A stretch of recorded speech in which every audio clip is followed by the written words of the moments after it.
The eyes of Texas are always on John Mackovic and his Longhorns, and Texas fans liked what they saw as the Horns got off to a 3-0 start.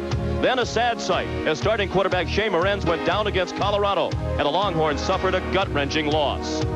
Adding to the pain, Mackovic's squad had to face arch-rival Oklahoma with untested redshirt freshman James Brown at quarterback. But Brown was the hero of the day, and the defense made a goal line stand in the final minute for the win. Not many have given Ken Hatfield's Rice Owls a serious look, but the Owls posted an upset win last week over Texas Tech and won another one tonight. However, they must answer a lingering question in front of the eyes of a nation. Why, some say, the moon? Why choose this as our goal? And they may well ask, why climb the highest mountain? Why, 35 years ago, fly the Atlantic? Why does Rice play Texas? We choose to go to the moon.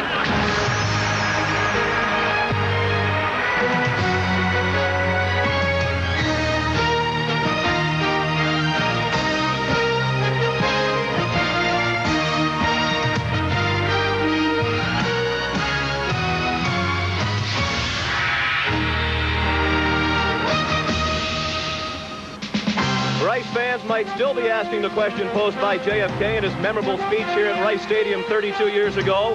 Why does Rice play Texas? These schools meet every year, and Texas has won the last 28 between the two. The last time Rice beat Texas, man had not yet walked on the moon. It's number 12 Texas against Rice from Houston on ESPN.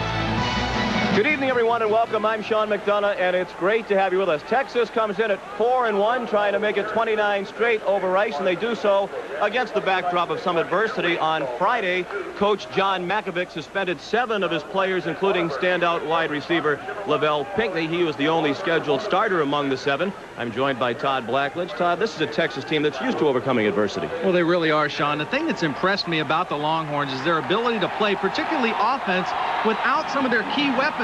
Wide receivers Michael Adams and Lavelle Pinkney have battled suspensions and injuries all season to this point, but they've hung in there. They've had new players rise up and perform. Never more evident than last week when Shea Morenz, their top quarterback, was out. James Brown came in and played great against the Sooners. Now, Morenz is about 85% healthy with a knee problem, but he's a great competitor. He demanded to be back on the field tonight. And he'll be in there tonight against the Rice Owls, coming off back-to-back winning seasons for the first time since the 60s.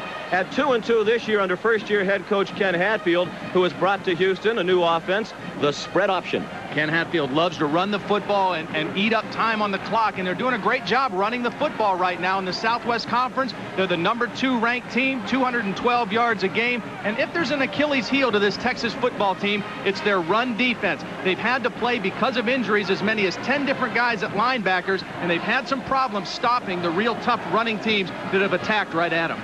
And braving the elements here at Rice Stadium, down on the field, our Dan Debenham. Dan?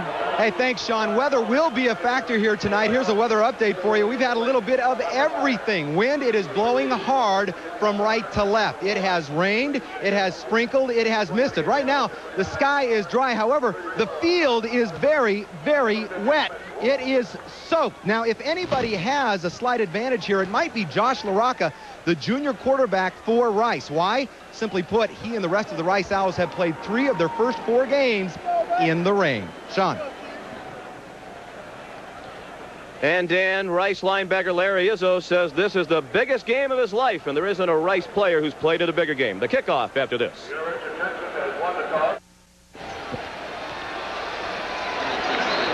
Texas, ranked number 12, comes to Houston for the final time as a member of the Southwest Conference in 1996. Texas heads to the Big 12, and Rice will join the WAC. 75 degrees and very muggy at kickoff. The breeze gusting beyond the 10 to 15 miles per hour out of the south, and there is the chance for rain, perhaps heavy at times, this evening. John Mackovic in his 3rd season as head coach at Texas, and off to a fine start at 4-1. And an old friend of Coach Mackovic across the field, Ken Hatfield, has returned to the Southwest Conference. Formerly head coach at Arkansas, now back in the conference in his first year at Rice, and he's won nearly twice as many games as he has lost as a head coach at Air Force, Arkansas, and Clemson. Texas won the toss and elected to defer. So the Longhorns will kick off. Phil Dawson, a redshirt freshman, is the place kicker.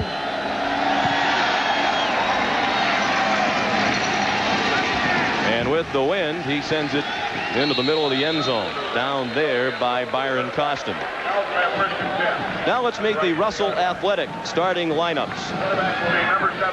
As we mentioned, it's a new offense for Rice, the spread option with the emphasis on the run. Spencer George is the Owls' leading rusher, coming off a career-high 143 yards against Texas Tech last week. Ed Howard is the big play receiver. Only 8 catches this year, but 4 of them have gone for touchdowns.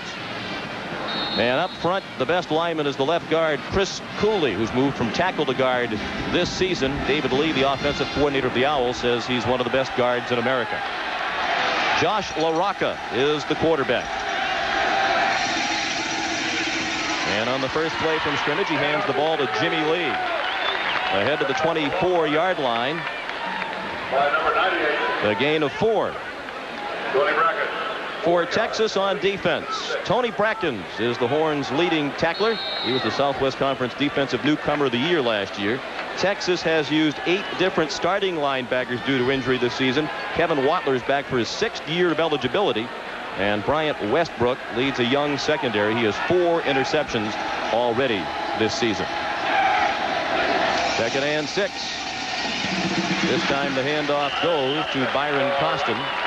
They list him as the left halfback. They have a left halfback Costin, the right halfback Lee, and the fullback Spencer George in this spread option attack. And 2 plays in a row, they went with the counter action right away. Normally when you run this kind of a wishbone type option, the first thing you want to establish is the fullback hitting the quick hitter off tackle. But this time in this ball game, the first 2 plays, they faked it to the fullback and come back with the counter action. Just try to keep the Texas defense guessing here early in the ball game. 3rd down, about 1.5 yards for the Rice first down.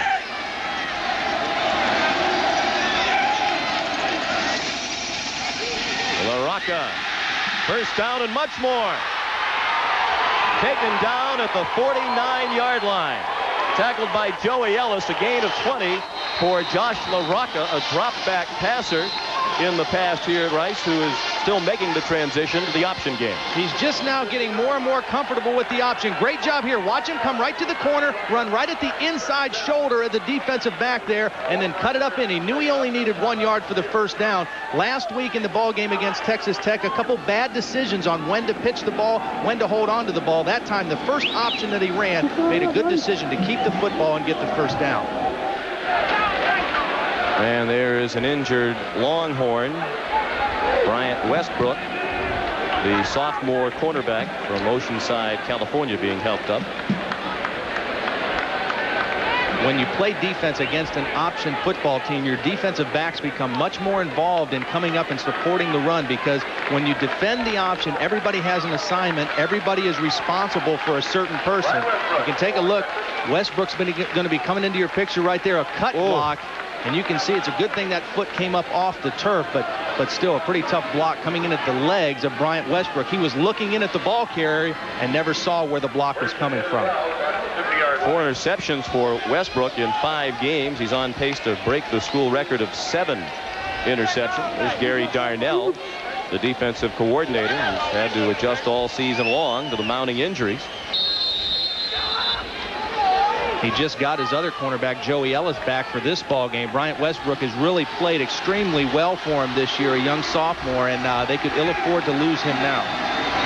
First down, Rice at the 49-yard line. Up the middle goes Spencer George, the sophomore from Beaumont, Texas. He picked up 6 and moved the ball into Texas territory. Spencer George coming off a huge game last week against the Red Raiders, 143 yards in that ball game. And again, the fullback is the key runner in this kind of an offense. When you have that wishbone look, you've got to establish the fullback. That makes all the other aspects of the offense go. We played just more than 2 minutes, no score. Opening possession of the football game, Rice on the move. The Owls began at their own 20. From the 45 of Texas, Byron Costin, senior from Humboldt, Texas, got close to a first down, about 1.5 yards short.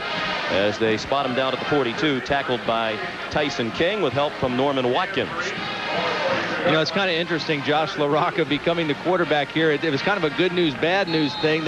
He probably found out, yeah, I'm still going to be the starting quarterback, but I'm going to have to get bigger shoulder pads, because he came here expecting to run a one-back offense and throw the football a lot. Instead, he's a wishbone quarterback now, but he's making the adjustment slowly but surely. He gives him that added benefit of being able to throw better than most wishbone quarterbacks ever do.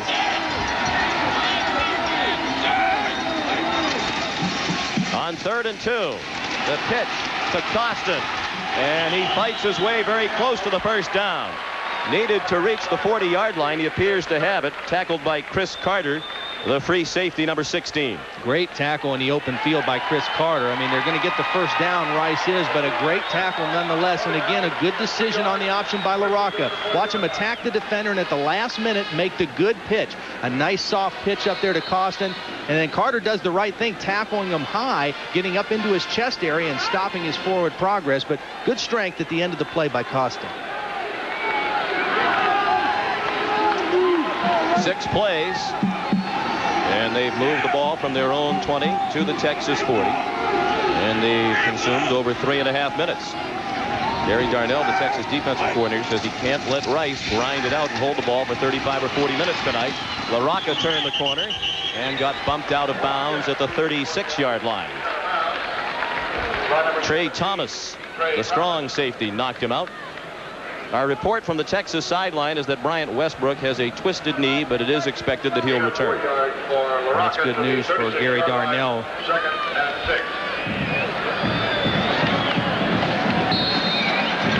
Westbrook's a very strong and a physical defensive back, not just a good cover guy. And at 195, close to 200 pounds, they need that kind of a defensive back end against this type of option offense. 2nd and 6.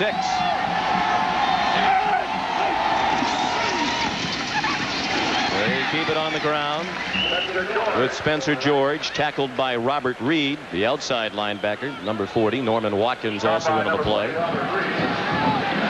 Spencer George was so frustrated last year in the one-back offense of Fred Goldsmith, in which he didn't get to play very much. He was thinking he was going to have to be a cornerback this year. Worked out some at that position and expected to play defensive back this season, but Ken Hatfield came to town, put in the spread option, and now George is the leading rusher. Made a lot of running backs happy, because you got as many as 3 or 4 running backs on the field at one time in this offense. So Kenny Hatfield made a lot of guys happy in this program. Still no passes from Rice, and why not with the run working well? Spencer George out of bounds inside the 15-yard line. A gain of 20. They'll mark him out at the 13. Rice is doing an excellent job right now mixing in the counter action. They know this is a quick defense, and you can see they fake a little bit to the right and then a quick burst through the left hole, and they follow the big guard, Chris Cooley, number 67. Spencer George reading the block of his guard, and a nice job setting up the counter, faking one way, coming back to the other side, taking advantage of a defense that is very quick off the ball. 10th play of the drive upcoming. First 9 have all been runs, and the drive has covered 67 yards.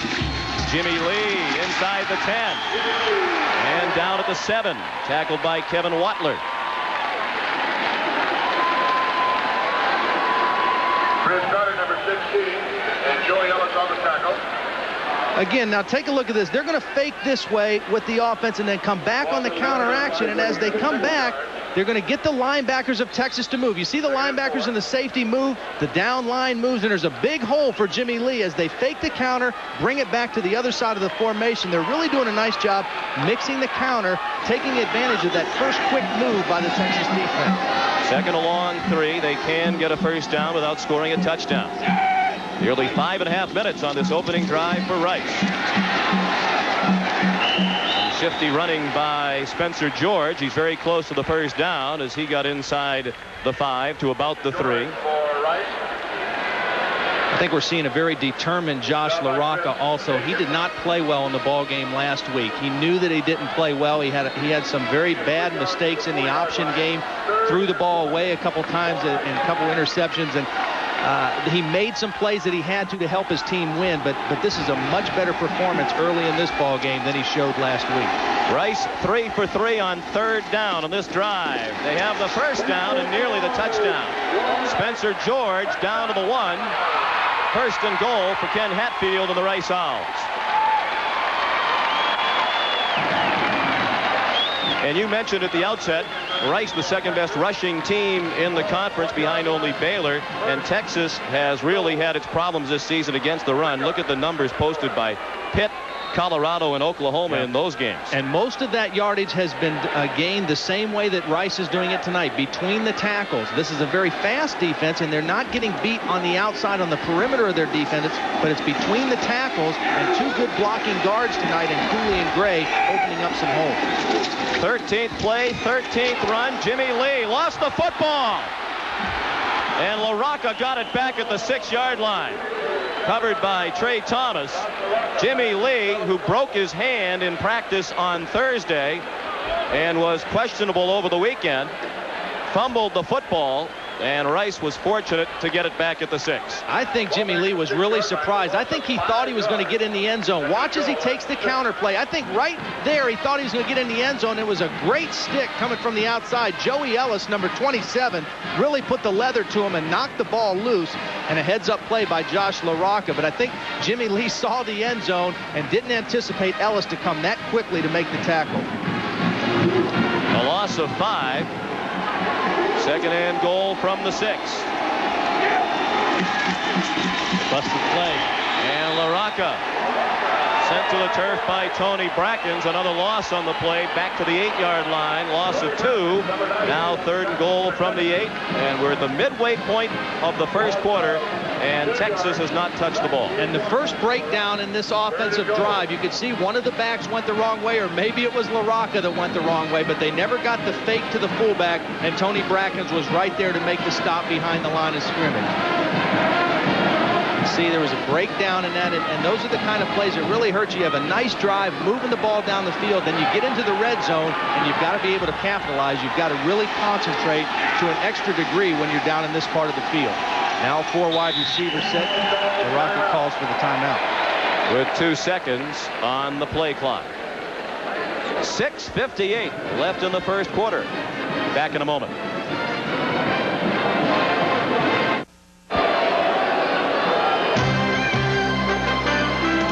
ESPN's presentation of Sunday Night CFA is brought to you by Russell Athletic. For really tough athletic wear that can survive anything, get Russell Athletic.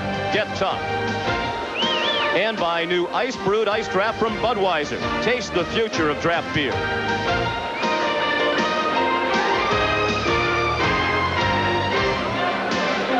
Crowd of about 45,000 expected here tonight in this mammoth stadium that seats 70,000, and the Rice fans have watched a very impressive opening drive by their team. 14 plays, all rushes. They've consumed 8 minutes and 2 seconds. They're looking now at 3rd and goal from the 8.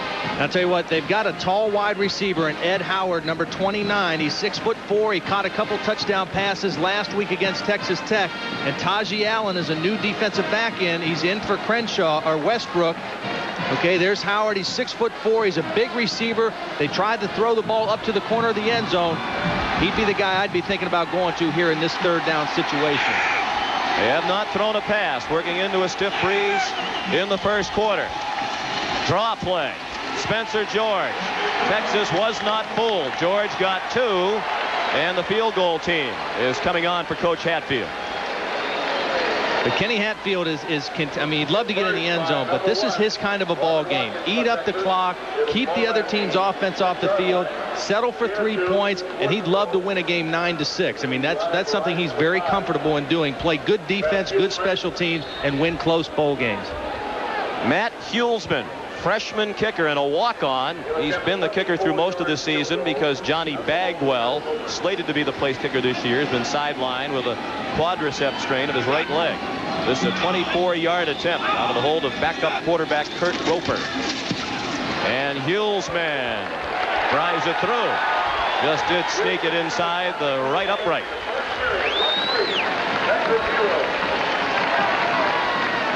Nearly a 9-minute drive.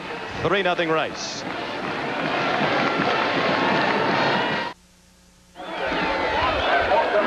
Rice has a 3-0 lead here at Rice Stadium in Houston. The opening drive of the football game, 16 plays for the Owls, all of them running plays. The drive covered 74 yards, took 8 minutes and 51 seconds. And it ended in a 24-yard field goal by the freshman Matt Hulsman.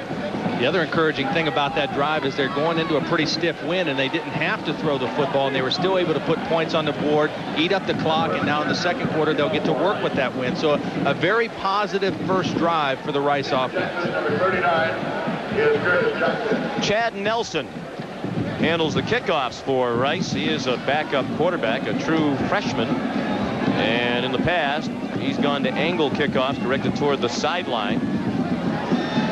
Curtis Jackson is the deep man, and he's not all that deep. He's standing at the 12 with Nelson, hoping the ball will stay on the tee as he gets ready to kick into the big breeze. Might be even better to try to kick a low squib kick in this wind rather than get one up in the air too high. Nelson doesn't take much of a run at the ball. He tries to angle it toward the sideline. They direct their coverage. Going with the free football. At the 32, the Owls think they have it. Same thing as the game last week that set up their game-winning touchdown. They went with the pooch kick again, and they got the football again. At the bottom of the pile, Jay Lamey, the junior from Austin, Texas. 1 week ago, Ken Hatfield's team, as Todd mentioned, went to the pooch kickoff against Texas Tech, and Mike Jones recovered at the 15-yard line to set up the game-winning touchdown with 4.5 minutes left. This time it was Josh Sumner who couldn't come up with the knuckleball. And the reason that can be effective is it forces guys who are not accustomed to fielding kicks have to come up and try to make a catch. And you could see he was a little bit hesitant, not knowing Sumner whether to make the catch, whether to let it go. And then when he hesitated, he didn't handle it cleanly, and a big break for the Rice Owls. And they're right back on offense. And looking to throw for the first time tonight. LaRocca toward the end zone. Touchdown! Byron Costin.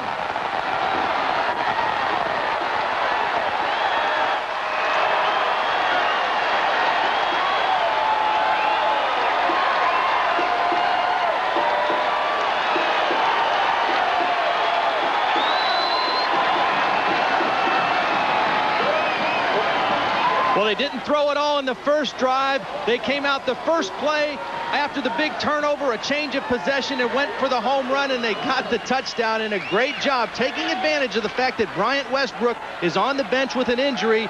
Taji Allen, a new guy in the ball game, and 6 points for Rice. Hulsman on to try the extra point. He's 5 for 5 in PATs this season. And he hooked it. No good.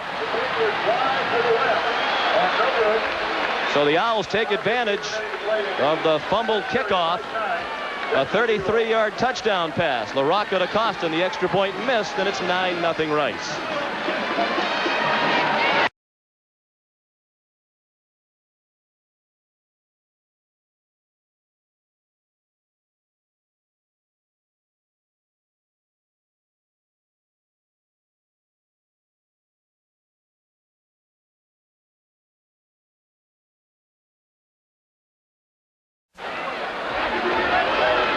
Byron Costin receives the touchdown pass. Texas down 9-0. The Longhorns still have not touched the ball on offense. Well, this was the play that set it up. They went with the pooch kick. It was poorly handled by Sumner. An alert Lamey recovers it for Rice, and it sets up the touchdown. Now watch this. They're going to roll LaRocca out this way. Then he's going to whip around, and the whole defense is going to come over in this direction, and it's going to leave Costin wide open on the sideline. Watch him fake to the left, roll back, and then throw it all the way back across to the other sideline. And by that time, Costin had beaten the strong safety on the play, Trey Thomas, for the touchdown. A great play call off the quick change. You know, and that's a real test to your defense. How do you play in sudden change situations? And that time, Texas didn't meet the challenge. First touchdown reception for Costin this season. He had 6 touchdown receptions a year ago.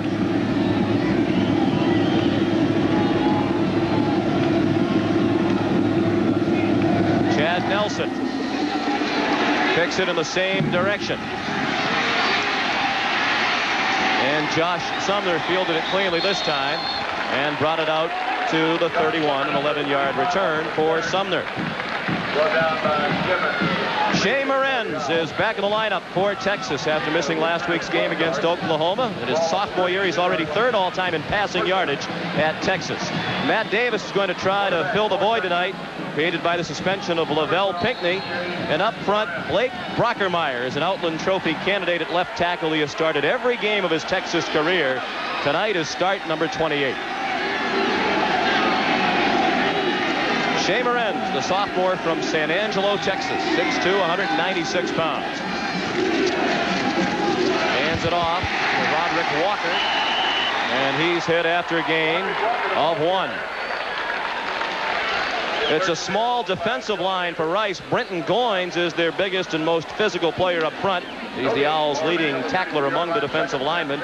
Keep your eye on Larry Izzo. We mentioned he said this is the biggest game of his life. He leads the Owls in tackles for a loss. Seems to be involved in every big play. And Jeff Sowles is a veteran presence in the secondary. He's in his 3rd year as a starter. He occasionally comes on the safety blitz. There's Izzo. 2nd and just less than 10. Morenz has a man, incomplete. Davis had to go in and out of his hands, but took a big hit as he tried to cross into Rice territory, and he dropped the football. Aaron Stanley put the pop on Davis.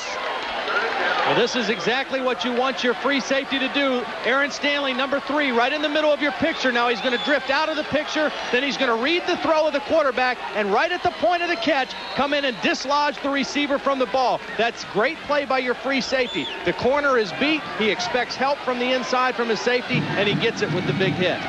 Texas strong on 3rd down this season, but Rice very stingy. Their opponents convert only 21% of the time, and that percentage will improve.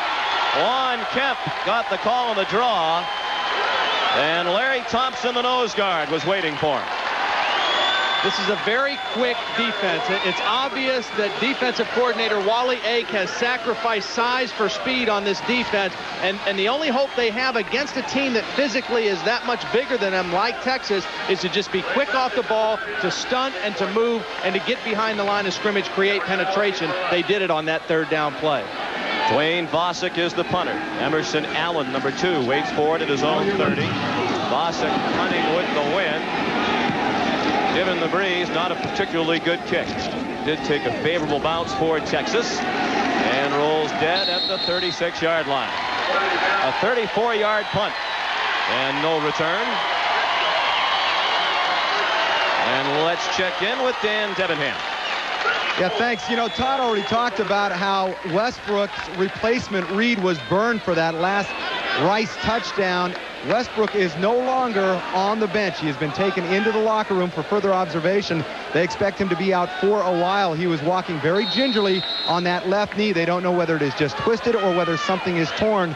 But as you can see, with Rice marching up and down the field, they would love to have Bryant Westbrook back in there at that left corner position. Another in the growing list of injuries to the Texas defense. 9-0 Rice. Owls with the football. Nearing 4 minutes left in the opening quarter. Jimmy Lee fumbled again. And this time the Longhorns came up with it. Robert Reed recovered the fumble. Well, you have to wonder now about the wisdom of giving the ball to Lee. We mentioned he broke his hand in practice. His right hand on Thursday. He's fumbled twice with protection on his right hand.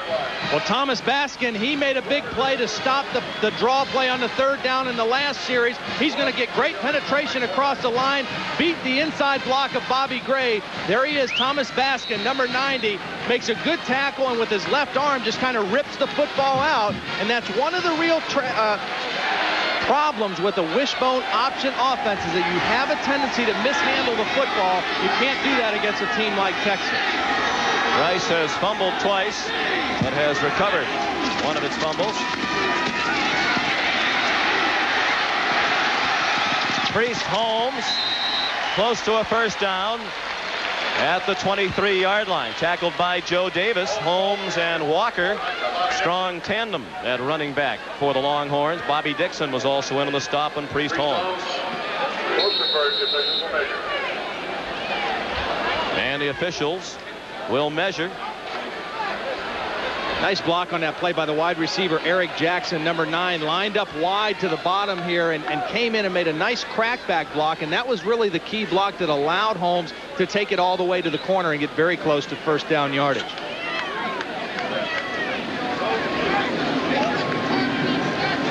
And it is a first down by the nose of the football.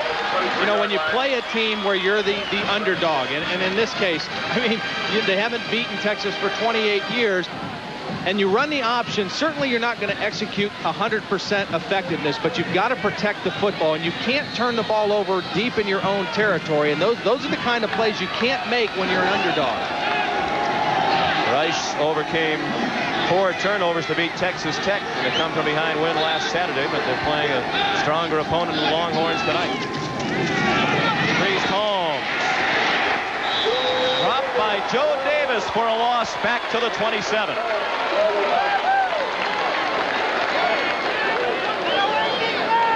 When you play linebacker, you want the guy to be able to read the play and then react. And Joe Davis does a great job reading the toss sweep and reacting from his outside linebacker position and slips behind the line of scrimmage. Normally, the linemen were waiting for him on the line of scrimmage. Davis read the play quickly and shot in behind the line of scrimmage to make the play. Good reaction time by Joe Davis. 44 tackles on the year for Davis. That leads the Owls. On second and long, Moran. Throwing to the near sideline, out of bounds. Looking for Eric Jackson. Strong coverage by Bobby Dixon.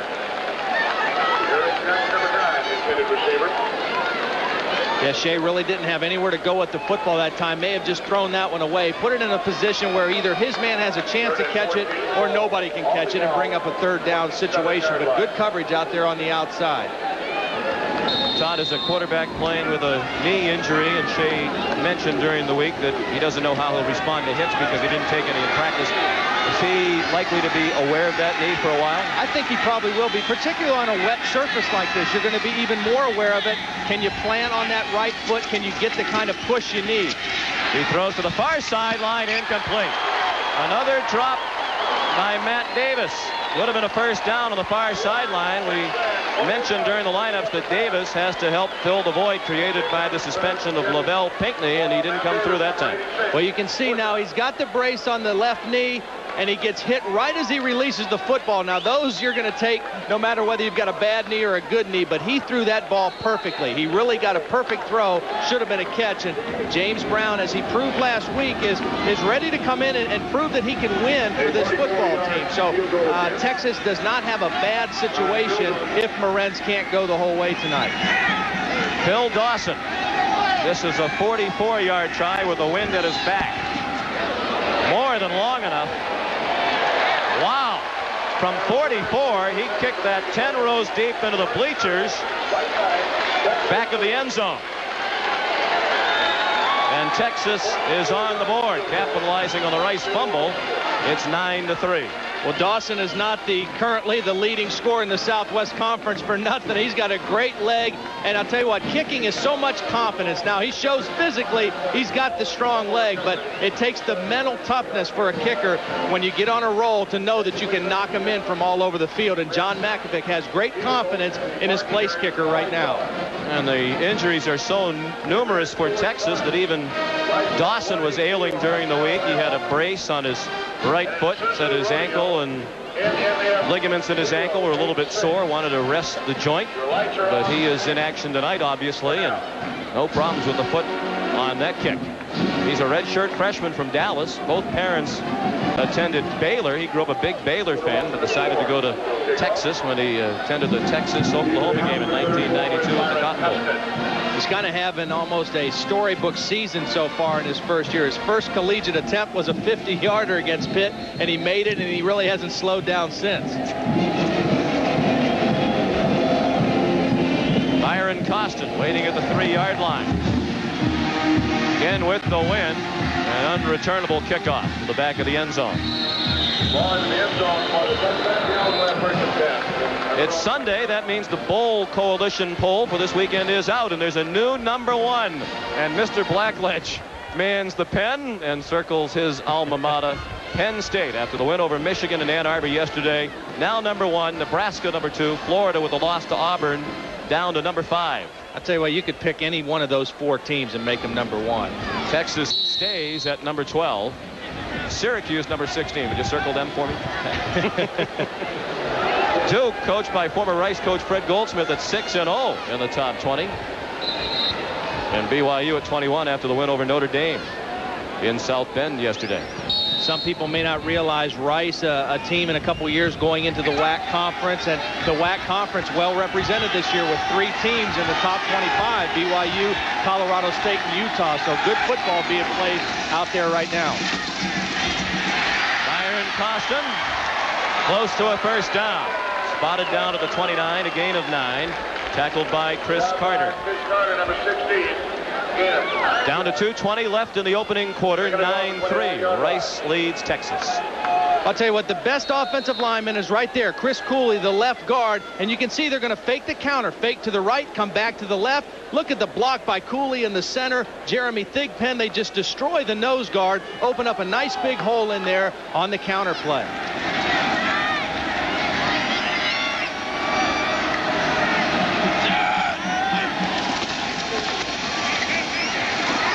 Spencer George picks up the first down. Crossed the 30, went out to the 33. Here's Dan Debenham. Thanks, guys. I'm looking at Jimmy Lee. He is down here on the sideline. He is not in for this series. Now, keep in mind that he doesn't just have one broken bone in that right hand. He actually has 2. He broke the right knuckle and the finger extending out from that right knuckle. He is bandaged, wearing a soft cast. But the trainers go ahead. They okayed him for this game. They left it up to the coaching staff whether or not he should play. Obviously, the coaching staff has reconsidered. He is on the sidelines right now. And Rod Newhouse, number 13, is in. He's the son of former Dallas Cowboys standout running back Robert Newhouse. Spencer George crossed the 35 out to the 36. How about Kevin Watler? Well, again, they're trying to, they're really going over the left side. This time he's working on Chris Akins, number 96, and Akins holds his own in there. That's a big guy playing the nose guard. Akins, a 308-pound freshman out of Paris, Texas, and Akins really that time got good leverage, played underneath the block of Cooley, and made the good stop. Offensive coordinator David Lee says any top 10 team in the country would like to have Chris Cooley. Also a fine student, 3.0 GPA in mechanical engineering. On second down, LaRocca kept the football and regretted it. Went down at the 38 after a gain of 2. Hammered down by Thomas Baskin. By number 90. Now, if I'm the Texas defense and if I'm defensive coordinator Gary Darnell, my thinking is every time they run the option, I'm going to defend everybody and make the quarterback run the football for 2 reasons. He's the least dangerous of all the runners that they have, number 1. Number 2, he's not a guy who's used to running the option. He didn't grow up running the option, so he still is prone to make some mistakes, maybe drop the football. So I would make him run and then try to hit him extremely hard whenever he turns it upfield, and that's what they did on that play. Defend the pitch man, defend the fullback, make the quarterback run. That's the end of the first quarter. The score, Rice 9 and Texas 3.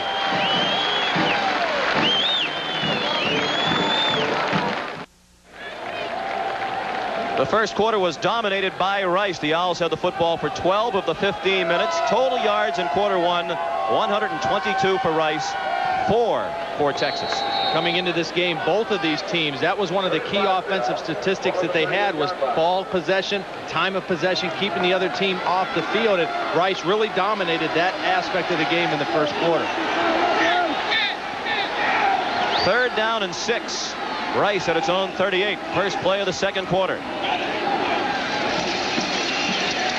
spread 4 receivers. LaRocca stayed on his feet. And is down this time. Chased down from behind by Norman Watkins. Loss of 2 on the sack. Second of the year for Watkins, the senior from Irving, Texas. Well, Brackens is right here. He's the best pass rusher. He's going to force LaRocca out of the pocket. He's going to get the good penetration, the good rush. Watch him right there. Forces LaRocca to leave. And then good pursuit on the backside by Norman Watkins. Gets the sack in the backfield. But great pass rush upfield by Tony Brackens. First punt of the night for Tucker Phillips. And with the wind, he booms it. Landed at the 10 and bounced into the end zone. A 64-yard punt, 44 on the net as they'll bring it out to the 20. That's the longest punt of his career for Tucker Phillips. Shea Morenz brings the Longhorn offense back onto the field. He is a two-sport star at Texas, also a standout on the baseball team. Plays right field. Coach Gustafson last year hit .330 for the UT baseball squad. Led the horns and hits, runs batted in, and home runs. Shea Morenz knew this was going to be a tough football game, and the good thing for him and for this Texas team is that he's already played in a couple tough games. He knows this is not a situation of duress. 9-3, a lot of time left in the ball game, but they need to put a drive together here. Priest Holmes hit behind the line of scrimmage by Joe Davis. Holmes has been slowed the last 2 weeks by a hip pointer after rushing for 100 yards or more in each of the first 3 games of the season. He only carried a total of 9 times the last 2 games. Watch Davis, too quick for the tight end, number 84. Jimmy Hakes was trying to cut him off, trying to seal him away from the play, but just again, a very quick read by Joe Davis. He's made a couple plays tonight just because he's read the play very quickly and gotten past the point where he can be blocked. Second, just more than 10. Opening moments of the second quarter. And again, very little on the ground for Holmes. That time collared to the ground by Aaron Stanley, the sophomore safety from Friendswood, Texas.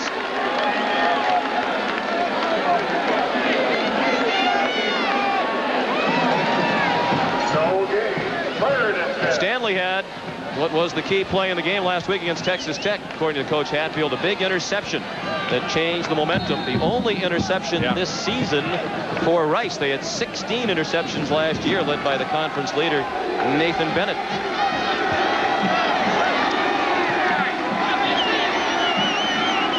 Texas looking at 3rd and 10. Texas tonight is at 3rd and 10, 3rd and 14, 3rd and 10 again. And that's short.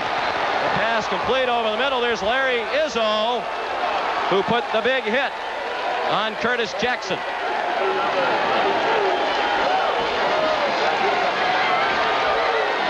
Well, take a look at the right side of your defense. Larry Izzo, the linebacker. Watch him read the eyes of the quarterback. Sees where the throw is, come up and make the big hit. Now, he's built like a strong safety. I mean, he's playing linebacker, but he's really more the size of a strong safety. Used to being out in those open spaces. That time really timed the hit perfectly in the zone defense. Emerson Allen waits for the punt from Dwayne Bosick, junior punter from Irving, Texas. In the wind, wobbly kick. Takes a bounce for Texas and goes out at the Rice 40-yard line. A 35-yard punt with no return. There's Izzo. And in the biggest game of his life, according to Larry, his team has a 6-point lead.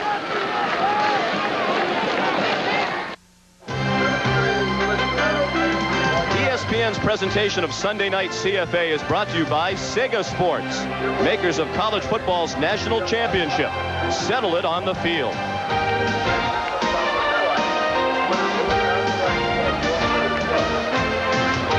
And Rice is trying to settle the score with Texas. They haven't defeated Texas since 1965. That was the average time of possession for the Longhorns.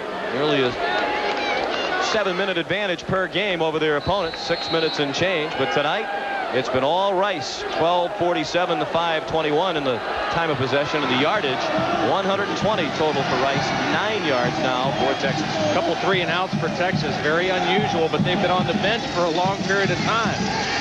LaRocca, play action fake, and he threw it into the hands of Kevin Watler, who couldn't squeeze it.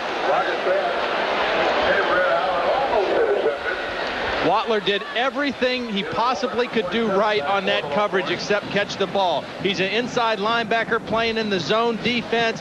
He knows to read the pattern. As soon as he sees drop back, he's going to come right underneath this route. You don't see him yet, but there he is, 47, just kind of flashes in the screen, going to help the underneath coverage on the in route, and he does everything except catch the ball. Perfect position for the linebacker.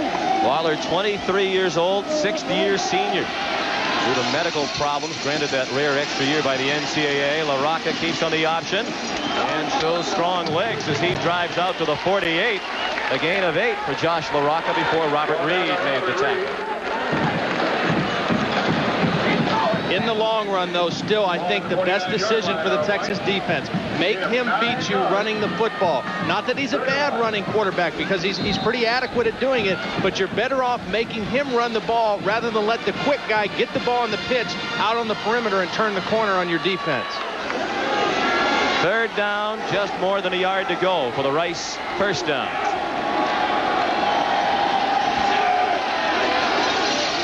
Option again.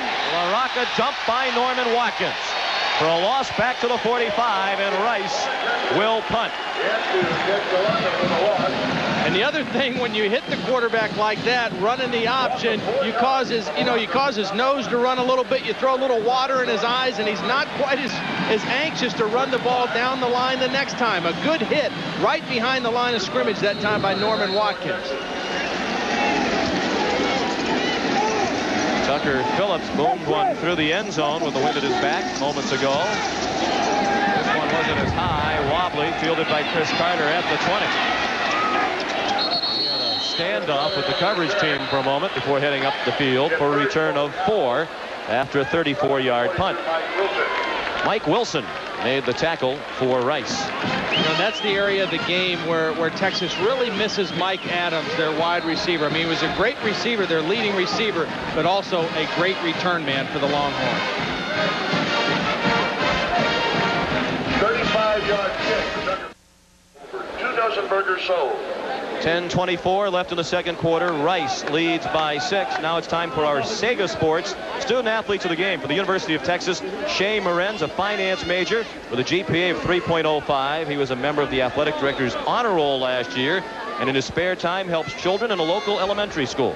And for Rice University, Bobby Dixon. Bobby, a double major of economics and managerial studies with a 3.41 grade point average. He was a member of the Southwest Conference GTE Academic Honor Roll for football and has been on the Rice President's Honor Roll. Sega congratulates these fine athletes. Well, Texas has had 4 first down plays in the ball game, and they've all been runs. I would expect to see Shea Morenz try to throw the ball downfield on this first down. 2 tight end formation, maybe play action, and get the ball downfield.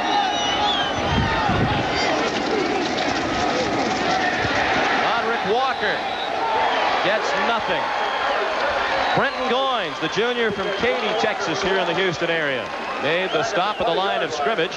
And another problem for Texas. Word from John Makovic's sideline that Juan Kemp, the fullback, an excellent blocker, is out of the rest of this game with a bruised shoulder suffered on the big hit moments ago that Larry Izzo put on Kemp when he caught a pass over the middle. I think Texas is going to have to change a little bit of their thinking and maybe try to attack them with the passing game a little bit more.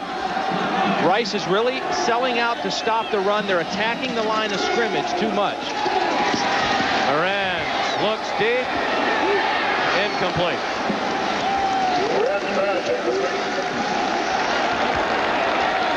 He was looking for Quentin Wallace, a seldom used redshirt freshman receiver. Here's Dan Debenham.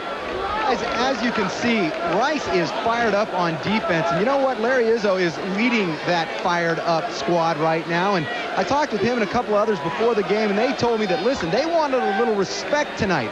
Last year, they didn't feel they got any. They were trounced pretty good by Texas.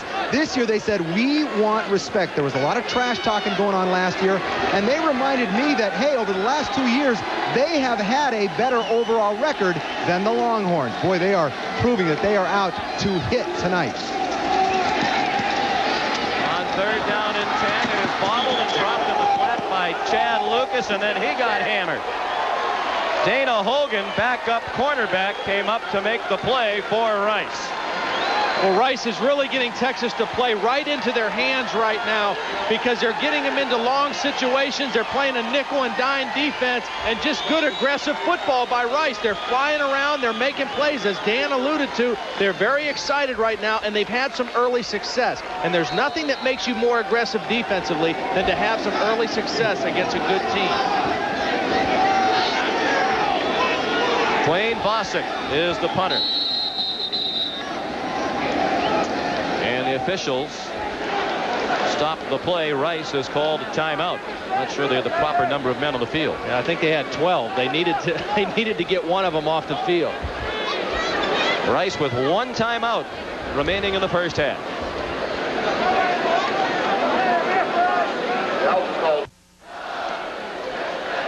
Nine and a half minutes left till halftime. Rice has a 6-point lead. We hope you'll tune into ESPN Thursday night, 7:30 Eastern Time. Join Chris Fowler, Lee Corso, and Craig James for the weekend kickoff show presented by Russell Athletic. Your weekend of college football gets started Thursday at 7:30 here on ESPN. Rice should get the ball back in great field position. Wayne Boston kicking into a stiff wind. Emerson Allen, the deep man for Rice, came creeping up toward the line of scrimmage, but now he drops back to the 50-yard line. They were coming after Bostic, and an excellent punt given the wind. Allen backed away, and it takes a Longhorn roll down inside the 30. You know, part of the success, I think, of the Rice defense tonight, a lot of incentive for them. Last year when these two teams played in Austin, Rice gave up 566 total yards offense to Texas. It was the highest output of offense since John Mackovit has been the head coach of the Longhorns. A little remembrance, a little incentive for the Rice defense. So far tonight, a total of 6 yards for the Longhorn offense. And a great punt by Bostic into the wind, 52 yards. And Rice didn't get the field position it envisioned to start this drive. They begin at their own 28-yard line to the Owls with a 6-point lead. Araka gave it to the first man through, Spencer George. And he pushed it out to the 30 for a pickup of 2. Little different change on the defensive front that time. More of an 8-man front crowding the line of scrimmage by Texas. Gary Darnell knowing that he has to try to slow down this running game. LaRocca has not really hurt him on the passing game. Take away the one long touchdown play. For the most part, it's been the running game that's given him some problems.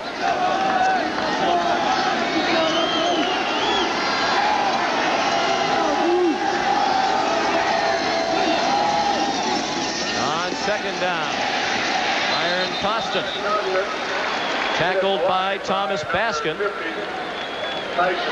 Tyson King also in on the play. Great job by Tyson King, the inside linebacker, staying at home. Watch the defensive line get penetration, and here comes Tyson King. He doesn't get fooled on the counter move. He stays at home. He reads his man. That's the back on that side, and makes the good play for the stop. Rice was very impressive on the opening possession. 16 plays to start the game that resulted in the field goal. And on their subsequent possessions, 1 play and it was the touchdown, 1 play for a fumble, 5 plays in punt, 3 plays in punt. This is the 3rd play of this possession, 3rd down and 8. And they had trouble at the junction. Spencer George trying to take the handoff from LaRocca. They got tangled, and Norman Watkins dropped the play for a loss back to the 27. Pretty good idea. They were going to go to the quick fullback trap. Texas in a pass defense situation, and it's either going at the 0 hole or the 1 hole. LaRocca thought it was going to go at the 1 hole to his left, and the back Costin thought it was going to the 0 hole to the right. Consequently, they ran into each other in the backfield. Chris Carter waits for the punt from Tucker Phillips. 7:13 left in the second quarter. 9-3 Rice. Low wobbly kick, fielded on the bounce by Carter at the 24.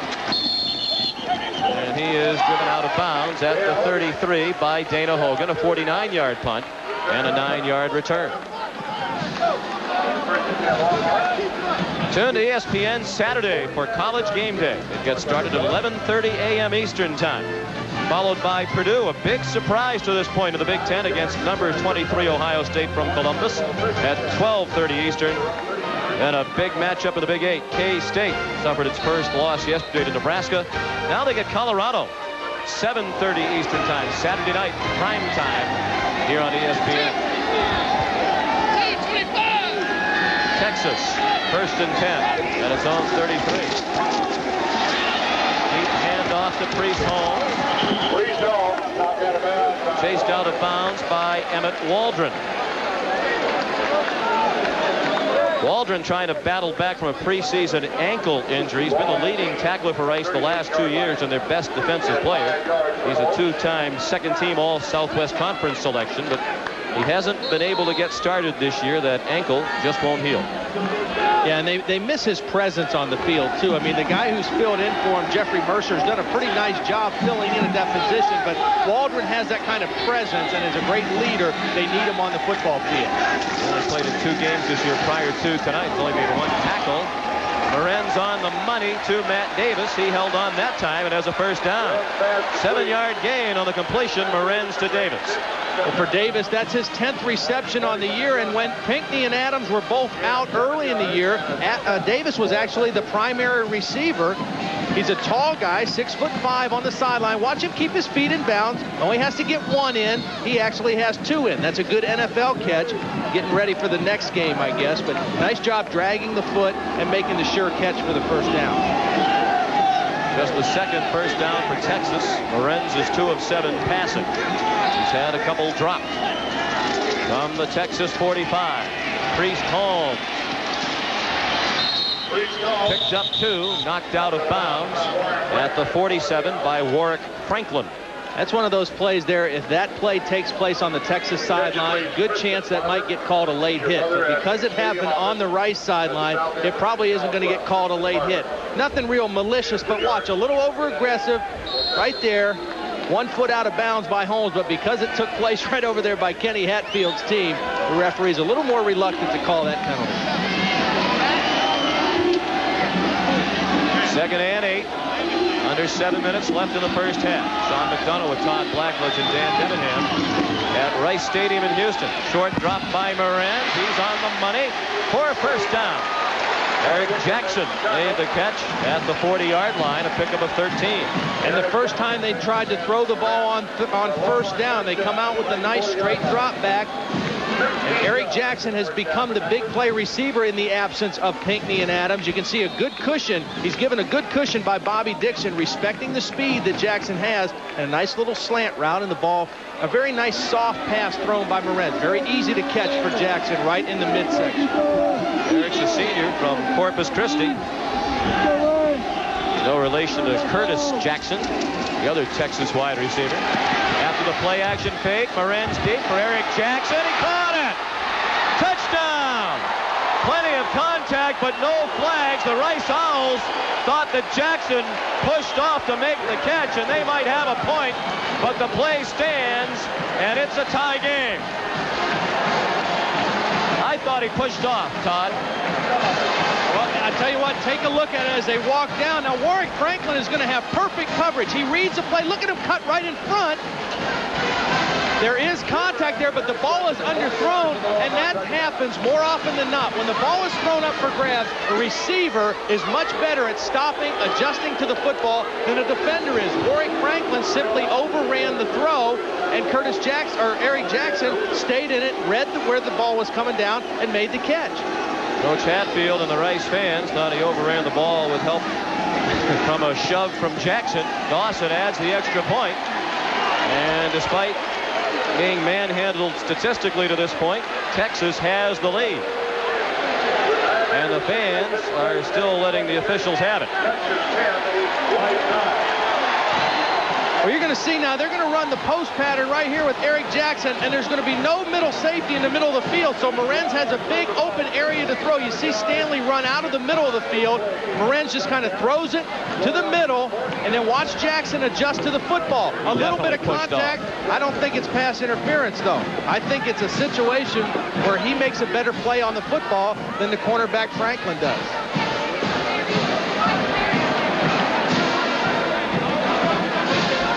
Jay Morenz again playing with the sore left knee, but I'll tell you what, the bumps and bruises don't hurt or feel nearly as bad when you look up and you see your man walking into the end zone with the football.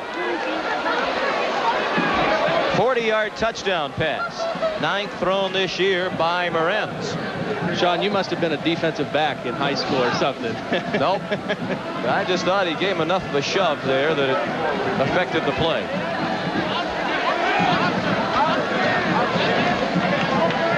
Byron Costin, with the kick coming into the wind, is at the 10-yard line. He's the deep man for Rice.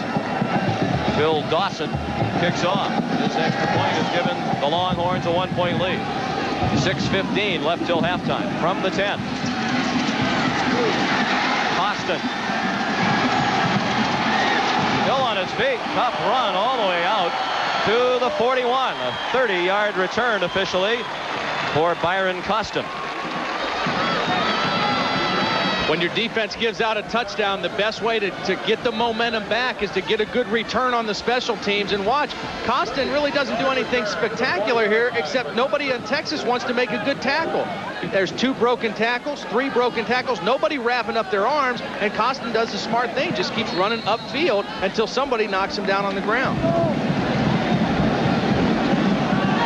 Just 5 plays to score for Texas. The big play, the 40-yard touchdown pass to Eric Jackson. His 3rd TD reception of the year. LaRocca looking to throw with the wind behind him. Throws to the far sideline, incomplete. Intended for Ed Howard. Robert Reed was nearest to it for Texas. I think what's happening in this ball game defensively for Texas right now, Sean, is they're starting to adjust to what this offense is all about. I think early in the first quarter they were kind of feeling each other out a little bit. They weren't comfortable. Now they're putting more 7- and 8-man people around the line of scrimmage, forcing LaRocca to maybe throw the football on them. 2nd and 10. No tight end. 3 backs and 2 wideouts. Rice had 120 yards of offense in the first quarter, only 3 here in the second. Make it 4 as LaRocca on the keeper got 1. Tony Bracken's got a hand on him, the sophomore from Fairfield, Texas. He grew up on a ranch in East Texas. Well, again, Bracken's a very explosive pass rusher, but also has the quickness to get the penetration against the option. And just that penetration, beating his man, getting behind the line of scrimmage, enough to disrupt the timing on the option play. Another 3rd and long. Rice started out 4 for 4 on 3rd downs on the opening drive. They're 0 for 4 since. Bracken's a sensational player, in the words of Gary Darnell, the defensive coordinator. Darnell says he's as talented as there is in the country. Officially 3rd and 10. No gain for LaRocca on the last carry. Setting up the screen. Caught by Pat Callahan. And he's short of a first down by 4 yards. Tackled by Joey Ellis with help from Robert Reed at the 46.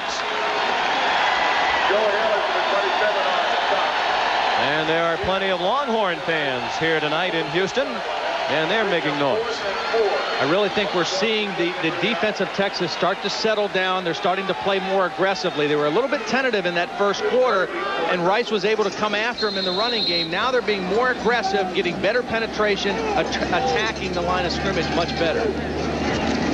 Tucker Phillips, the punter. Rice family, his dad, Dick, lettered in both football and track at Rice. Southwest Conference pole vault champion in 1970.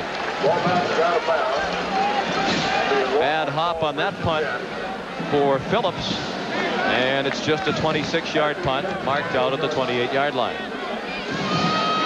Here's Dan Debenham.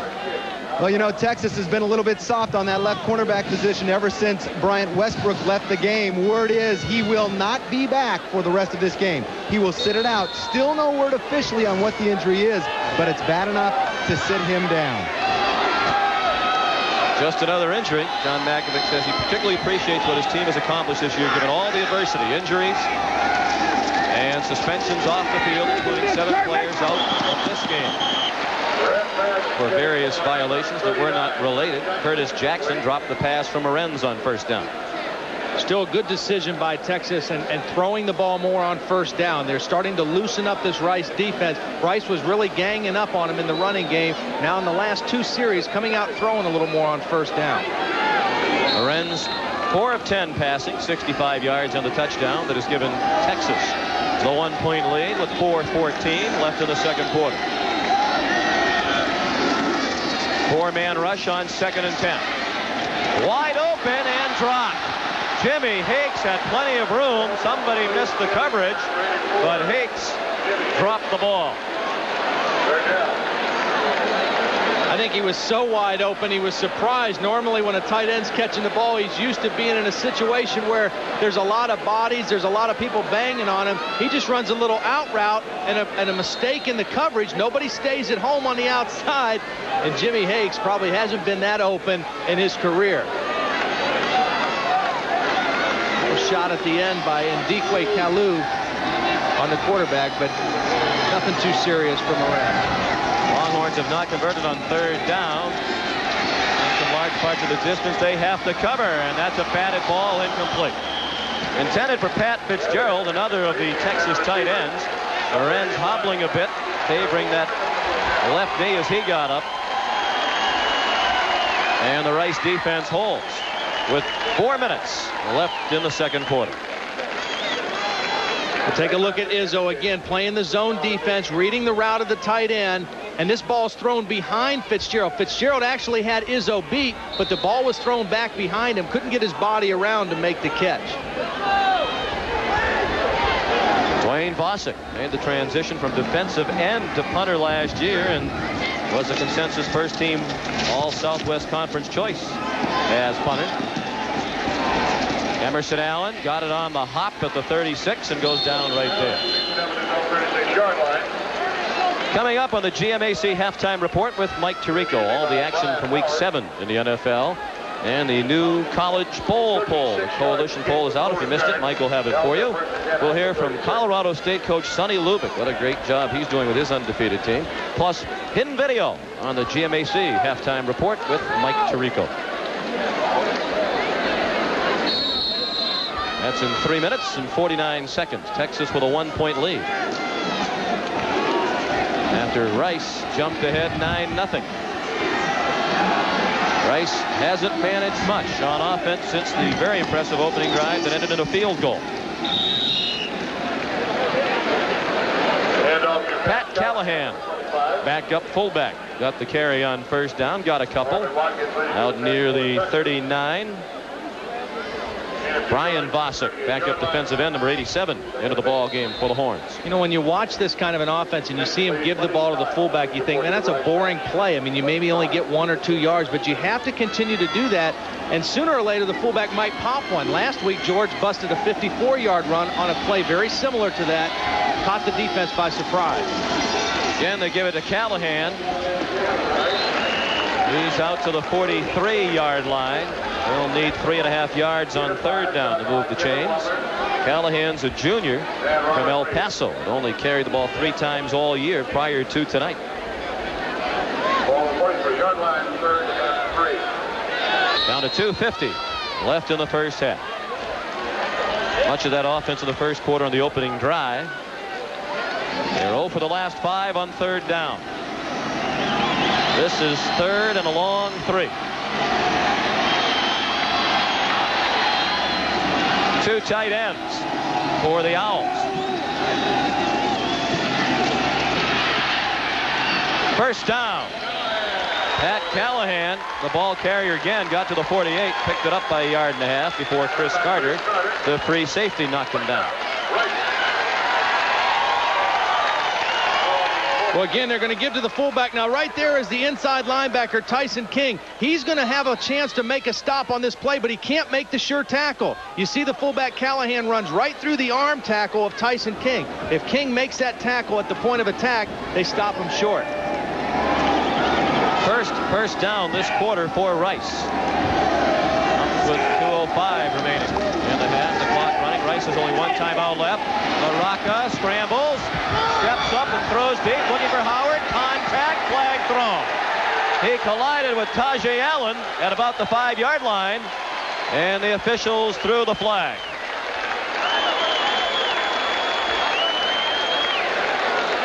This will be the first penalty of the game. Wow. Not one that guy, John Makovic, is happy to see either.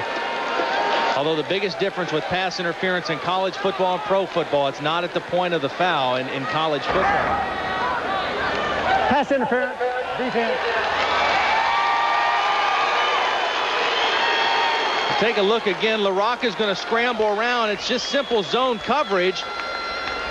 Howard just going on the deep takeoff, but now he finds the ball, and Taji Allen, as he looks back for the ball, incidental contact as he was trying to find the football, but those kind of situations, again, always seem to favor the offensive guy because he's used to turning around and finding the football, and the defensive man is so concerned with running with the receiver and trying to find him, has trouble finding the football. There's Ed Howard. Now on the sideline as they go back to 2 tight ends. First time for Rice in Texas territory since the touchdown pass to Costin. Minute 56 left in the half.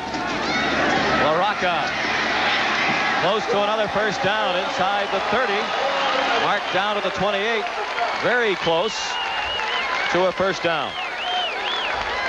I want you to take a look at how Josh LaRocca is protecting the football. Now, he had some problems last week fumbling the ball in the option, but watch, once he makes the decision right there to run, he tucks it into his body, and then when the people come from the inside, he puts his other arm over it like a fullback, really conscious of protecting the football.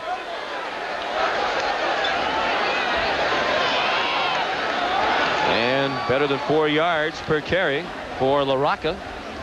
Ken Hatfield says he has one of the strongest arms he's ever been around. They're going to measure, and the Owls are about a half yard short. But a ball went short, officially gained 9 yards. These two coaches go back a long way. In the late 60s, they were assistants together at Army. And Ken Hatfield said what he remembers most about that experience is he tried to arrange a double date with John Makovic. Had Makovic set up with a blind date. When it came time to leave on the date, he couldn't find Makovic. Said he was looking for 3 hours. John was trying to skip out of it. He finally did locate Coach Makovic. Went on the double date. With the chain set, they wind the clock. A minute and a half left in the half. Second and inches. First down, Rice. Pat Callahan. More carries tonight than he had all season coming in. He got it to the 23 for a first down. He can get free. He can take it the distance. Callahan clocked at 4.3 in the 40. He's a psychology and cognitive sciences major. Dan Debenham will tell us all about cognitive sciences and psychology when we have time in the second half. Everybody on the field thought the fullback still had the football. LaRocca got to the outside and looked like he wasn't sure what to do with the football. He made a great fake to the fullback, and that was a situation, if he pitches it on the outside to Costin, Costin might take it to the end zone. Under a minute now left in the half. Second and 9. LaRocca, the late pitch, and nothing there for Costin. Rice does get the clock stopped as Costin went out around the 22-yard line. With 52 seconds left, 1 timeout for Rice. They're down by a point. They ran the exact same play. The only problem is this time Texas was ready for it on the perimeter of the defense and nowhere to go with the pitch. Watch, they fake to the fullback. He attacks the defender. But again, a nice job on the outside. Tough duty holding the microphone on the sideline. Wouldn't catch me doing that job. That's a tough one down you there. took some hits worse than that in your playing days. Yeah, but I always knew they were coming for the most part. Third down and 7. LaRocca trying to quiet the crowd. That hasn't often been a problem at Rice in recent years. Callahan, strong run, got close but didn't get there. Short by about 2 yards. And a decision for Coach Hatfield. It'd be 4th and 2 at the 16. Sonny Clark in the 55. First down on the tackle. A field goal would give him the lead, and probably the lead at the half with time running out. Texas not hurrying to stop the clock. I think that's what they're going to do. They're going to let the play clock run all the way down to a couple seconds and then call the timeout and bring the field goal kicker on. Their situation's perfect to kick the field goal here. You're down by 1. You've got the wind with you, and you're on the right hash mark with a right-footed kicker. So a good situation to kick the field goal. They can take it down to about 2 or 3 seconds before the play clock expires. And with 4, they stop it. Now it's called timeout. With 4 seconds. We'll be back with the field goal attempt of Matt Hulsman after this. Field goal. Rice with a chance to take the lead at the half. Matt Hulsman on to try a 33-yarder. His missed extra point, the difference in the game at the moment. Kurt Roper is the holder from the right hash mark with a strong wind at his back. And Texas has called a timeout. They want to let the true freshman think about it. It's an NFL move. That's the move that John Makovic learned by being an NFL head coach. And of course, Hulsman, an unlikely candidate to be in this position. He wasn't recruited by any football schools. Did pass up a couple of soccer scholarship offers to walk on here at Rice. He wanted to go to Rice. He was on the waiting list to get in academically. And then his father read in the newspaper that Rice might need a kicker. So he sent a tape of Hulsman kicking in high school. The coaches looked at it, told Matt he could come to Rice. They'd get him off the waiting list and get him into the school, but they wouldn't give him a scholarship. He'd have to walk on. He was happy to get into the school. Now he's their kicker with the injury to Johnny Bagwell. The GMAC halftime report coming up with Mike Tirico. Here's the menu of entertaining features that Mike has coming up for you in a matter of seconds.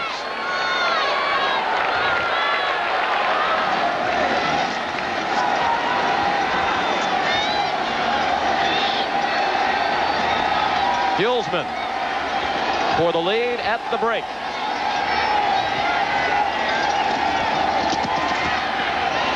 He's got it.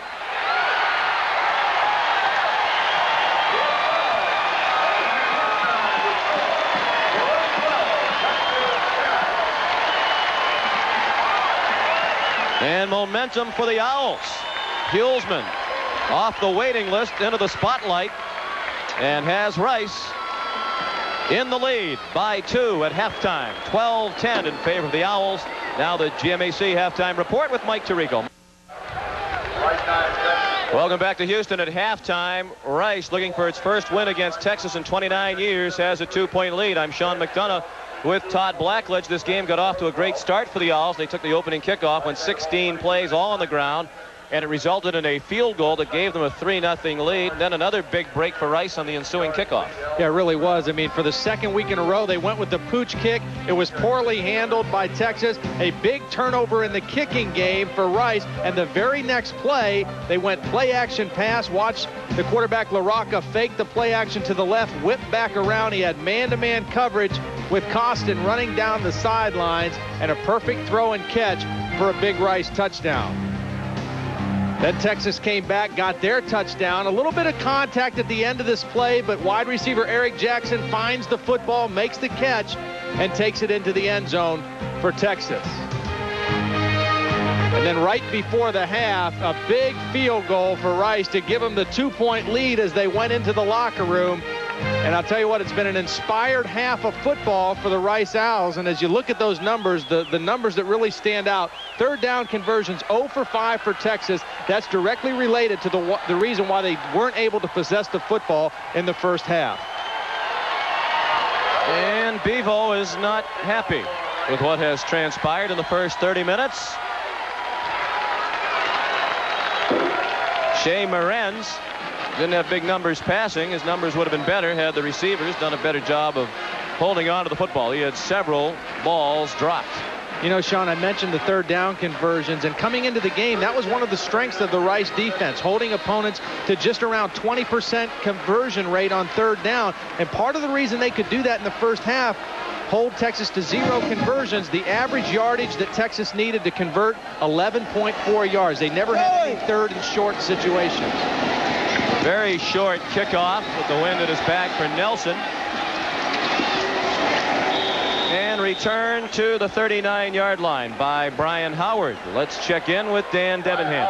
Thanks, Sean. I had an opportunity to talk to both coaches as they came out of the tunnel at halftime. John Makovic said that he expected his squad to do a better job of controlling the kicking game, obviously, due to that lost pooch kick. Of course, that led to a Rice touchdown. Also, he expected his offensive line to control the line of scrimmage better. He was deeply disappointed. He promised me that here in the second half they would. As far as Ken Hatfield goes, he said that their team could not let up. They had to play smash-mouth football and go right at him. So he looks for his Rice Owls to remain physical. Play-action pass from Morenz. And the first play from scrimmage of the second half, incomplete. Broken up on a nice play by Bobby Dixon, the junior from Plano, Texas. in the Dallas area. Bobby Dixon's made a couple nice breaks on the ball tonight. Watch him read the quarterback's eyes. Now, zone defense, the wide receiver running against the comeback route. And you can see Dixon doesn't feel that Davis can beat him deep. That's why he maintained kind of a small cushion there. And then when he saw the ball in the air, made the great break to the sideline and cut in front of Davis. But Davis is not a wide receiver that's going to threaten him deep, so he can afford to squat on the coverage a little more. Last time Rice led Texas to have 89, Texas won the game. Roderick Walker carried to the 43. A gain of about 6 before he was tackled by Jeff Sowles. His father Richard played 8 seasons in the NFL for the Jets and Oilers. I really look to see Texas try to run the ball behind Blake Brockermeyer a little more, the left tackle. That time they ran the counter trap and pulled him from the left side of the formation to lead the play across the way. 3rd down and 6. Bennett Walker with a gain of 4 on 2nd down. To the near side, caught by Davis for a 1st down in the Rice territory at the 47. A gain of 10 on the completion to Davis, the sophomore from Fort Worth. He's out of Brewer High School, where his father Ben was his high school coach. Well, this was the same thing. The only thing Morenz did a little better on this one was he anticipated the break a little sooner. That's the reason the ball was in the air a little quicker. Now Warwick Franklin still made a good break on the ball, but the ball was there quicker because Morenz anticipated the break a little bit faster than the play before. The only current longer win streak of one opponent against another head-to-head. Notre Dame's 30 straight wins over Navy. Back to the ground with Walker. Knocked down at the 42. Gain of 6 on 1st down for Walker. Dukwe Kalu a little bit slow to get up. They ran the counter trap and they pulled the backside guard and tackle. Number 70, Joe Phillips, the tackle, pulled and was looking for a man to block, and the guy that he ran right by ended up making the tackle. When you get the big guy out there on the leading that play, you want him to just put his body on somebody. That time he ran right by Kalu, and Kalu ends up making the tackle. We played a minute and a half in the 3rd quarter.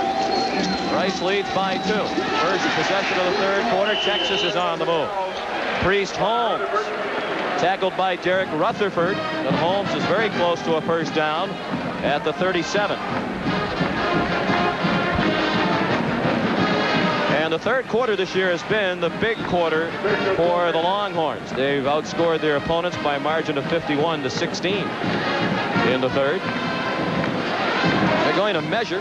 While we have a moment, John Makovic asked us to say hello to his mother, Mrs. Elizabeth North, watching in John's hometown of Barberton, Ohio. John's mom recently out of the hospital, and we're happy to hear that she's feeling better. We wish her well tonight. Part of that reason that they were able to play so well and have played well in the 3rd quarter is the fact that John Makovic is a very good tactician. He's a guy who can go in at the 3rd quarter or at halftime, sit down with his offense and defensive coordinator, say, okay, what were they doing to us? What changes can we make? Therefore, they come out of the locker room with some nice adjustments to what they're seeing on the field. And a good mix of run and pass on the opening drive. Back to the air and incomplete. To the near side, intended for Chad Lucas, the converted quarterback. Taking on kind of the Jim Jensen role for Texas. Utility man, line up at tight end, line up in the backfield. And it has started to rain here again. Very humid. The Houston area has been feeling the remnants of Hurricane Rosa that moved through the Pacific. And we have a strong breeze tonight, high humidity, and off and on rain. It poured for most of the day here yesterday. No backs this time on 2nd and 10. Morenz near side, caught.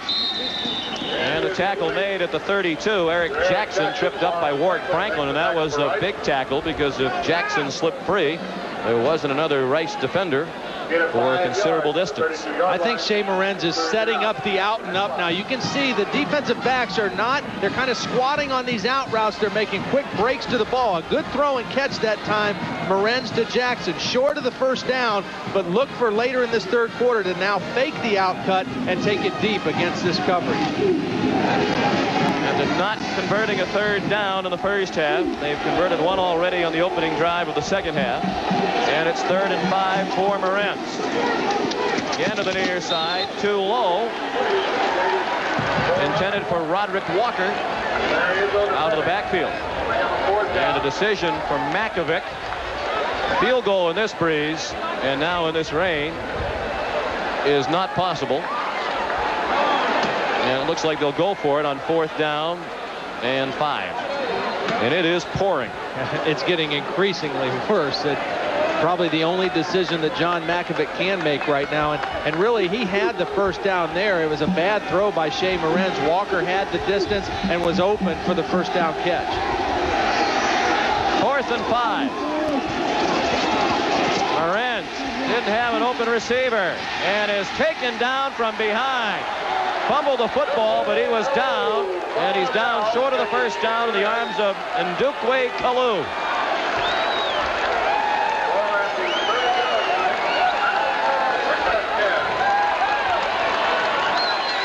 So the ball goes over to Rice on downs. They'll have it on offense for the first time in the second half right after this.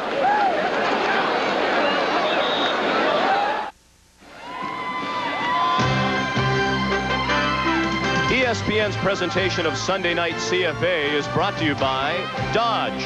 The more things change, the more things look like the new Dodge.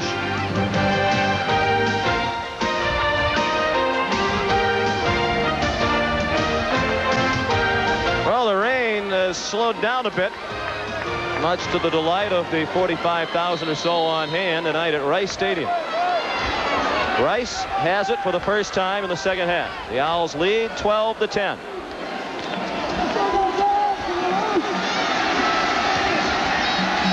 Last Rice win in this rivalry, 1965, when they won by a score of 20-17 in Austin.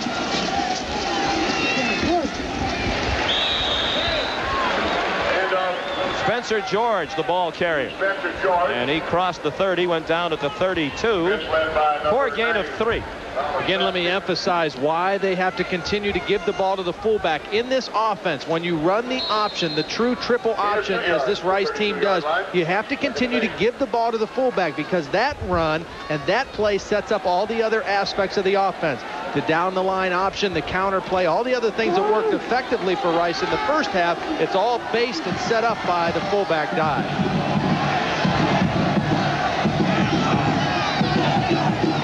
2 seconds on the play clock, and LaRocca got it off with 1. He carries to the near side and is out across the 37-yard line, about 2 yards short of a first down. Knocked out by Thomas Baskin and Trey Thomas. It's a designed run, too. I mean, they fake the bootleg like it's a pass or run option, but the 2 receivers that released on the pattern, they're running downfield looking for somebody to block. They're not really looking to get open to catch a ball. That's a designed run for the quarterback to bring up a nice and manageable 3rd down and short situation.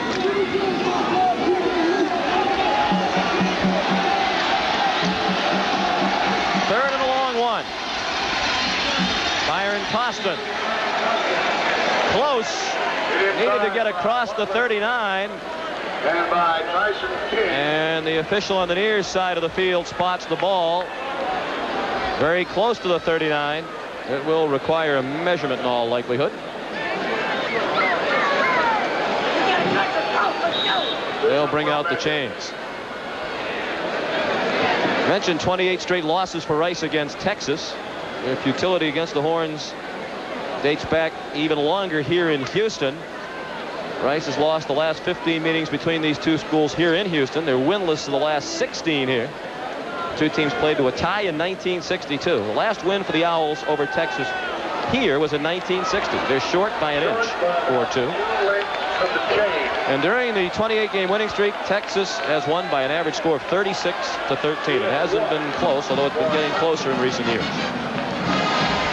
I think they go to the fullback dive here again. The base play of this option package. The fullback has been running the ball pretty hard, whether it's been Spencer George in there or the backup Pat Callahan. All you need is less than 1. I'd feel confident that we could run the ball over Chris Cooley, the left guard here, and pick up 1 yard in this crucial situation.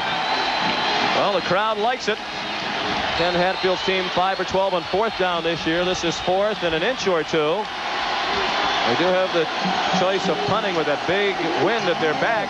Kind of pinned Texas, but they're trying to end 28 years of frustration against Texas. There's a hole to the right side for a quarterback sneak. First down. They went to Yancey Edmonds. Backup running back with his first carry of the night. He used to be a prominent player in the Texas offense, but he's had some ankle injuries. He's had ankle surgery twice, and now he's in a backup role, but he just picked up a very big first down. Now, there was a hole right here, and they faked the fullback there and then brought the back on the counter again. They're using the fullback to set up the other things, and credit second effort running by Yancey Edmonds to get the first down. He was hit short of the first down, but good strength and second effort got him the first down. Last year, Edmonds a consensus all-conference pick. The ankle injuries have set him back. And set back was Byron Costin. Hammered by Tony Brackens. Thomas Baskin. Tyson King also in on the play. Well, Brackens and Baskins are really beginning to come into their own. You can see his athleticism. Do you see him just keep his feet and his legs free, uses his hands to just shove off the blocking backs and move down the line of scrimmage and make plays on the line of scrimmage. He's a great athlete coming off a season-high 12 tackles last week against Oklahoma. A guy as a sophomore that just keeps getting better and better for John McAvoy. Digging down to 9.5 minutes left in the third quarter. Rice has a 2-point lead. LaRocca has time, and it was nearly intercepted.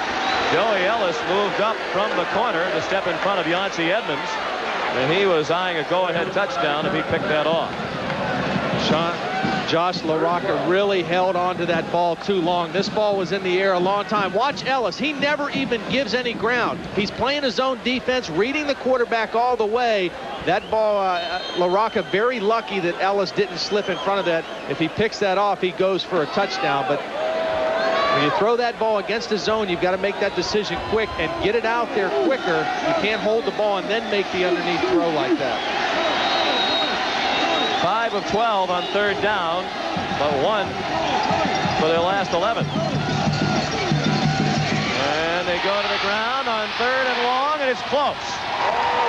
Spencer George crossed midfield to the 49 of Texas, and they pick it up on third and 11 by about a half a yard. Well, again, they have to give it to the fullback. That's the base of the offense. They bring a guy in motion, and they show the defense they're going to run wide. Then they give it to the fullback. The motion man kind of fooled the Texas defense. That allowed the offensive guards to get onto their blocks, and a nice straight-up-the-gut run by Spencer George.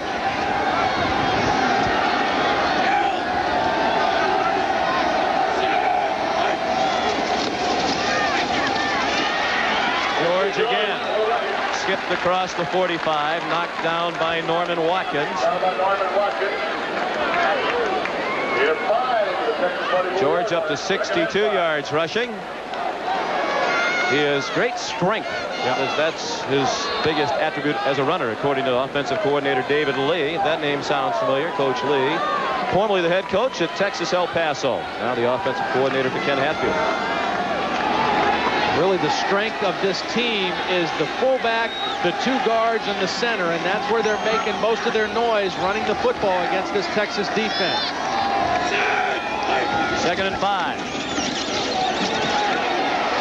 George bounced off a hit, picked up another first down at the 38. Robert Reed credited with the stop.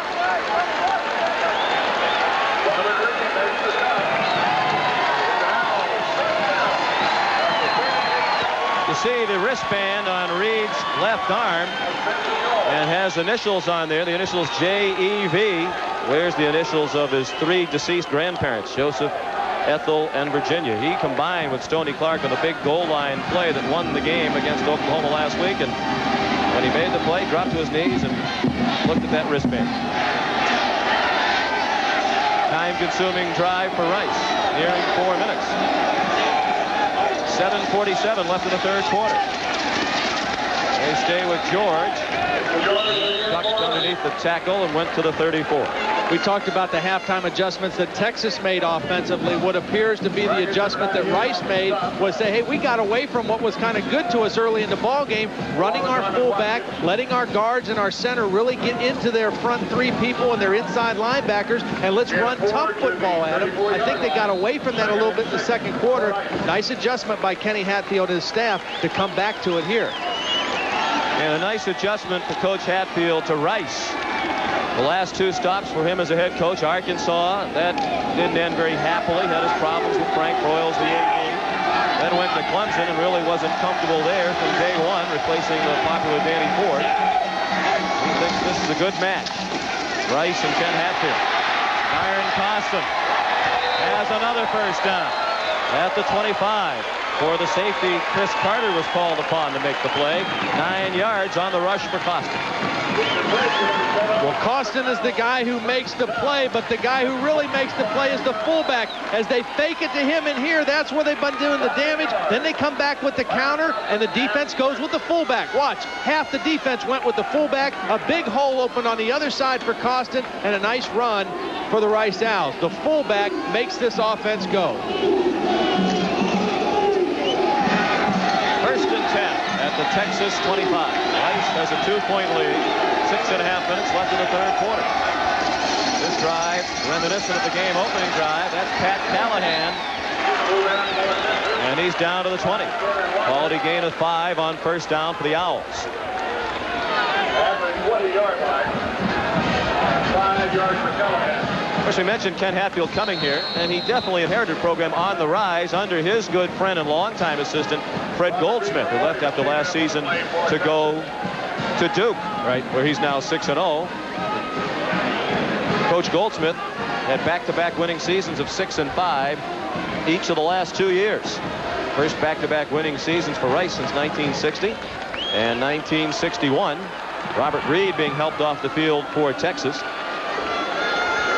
Coach Goldsmith is quoted as saying Bobby May, the athletic director at Rice, was really upset when Goldsmith told him he was leaving to go to Duke, until he told Bobby May, I have Ken Hatfield's unlisted home phone number in my pocket if you want to call him. May wasted no time in making the call to Coach Hatfield. It's been a great replacement. Yeah, great replacement and a great fit for both guys. I mean, they're both off to fine years here, first year in a new program. Two tight ends on 2nd and 5. No wideouts for Rice. Edmonds in trouble and dropped for a 5-yard loss by Tajay Allen. Allen number 2 for Texas on the stop.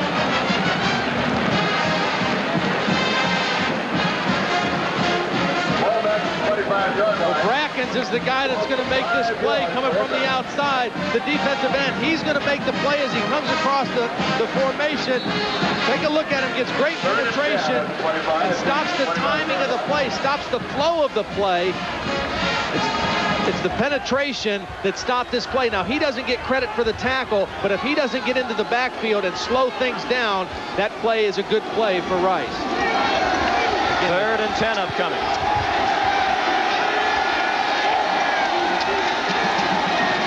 Larocco hit as he threw it into the end zone for Howard, incomplete.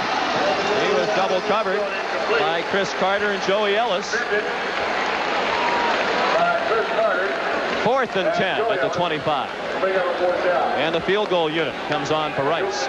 Nobody can question the toughness of quarterback Josh Larocco. Watch him hang in here to the very last minute. Knows he's going to take a shot. Tony Brackens comes in and delivers a great hit, but he hangs in there as long as he can to make the throw and to give his receiver a chance to maybe make a play for the touchdown. Gilsman, 2 for 2 in field goals, has missed 1 extra point. This is a 43-yard attempt. His career-long 47 this year against Iowa State that hit the crossbar and went over. This is plenty long enough, but wide to the right. Time-consuming drive for Rice results in no points, and the Owls maintain a 2-point lead. 4:49 left in the third quarter. We'll return to Rice Stadium in Houston, Texas, right after this.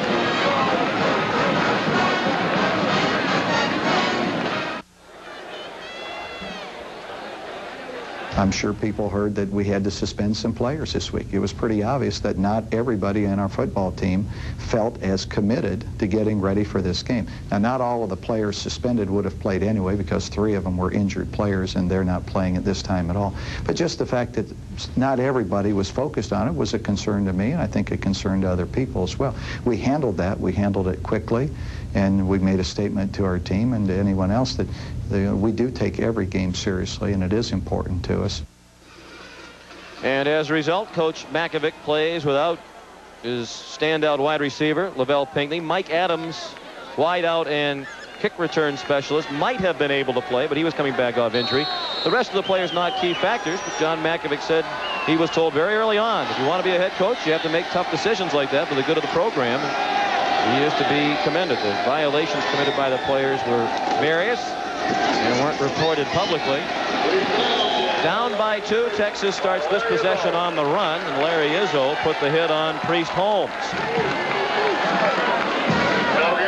Larry Izzo is a fun guy to watch. I mean, he's a very active player. He's not big. He's not particularly fast, but he has a nose for the football and a love for the game. And I'll tell you what, you can win a lot of football games with guys like that.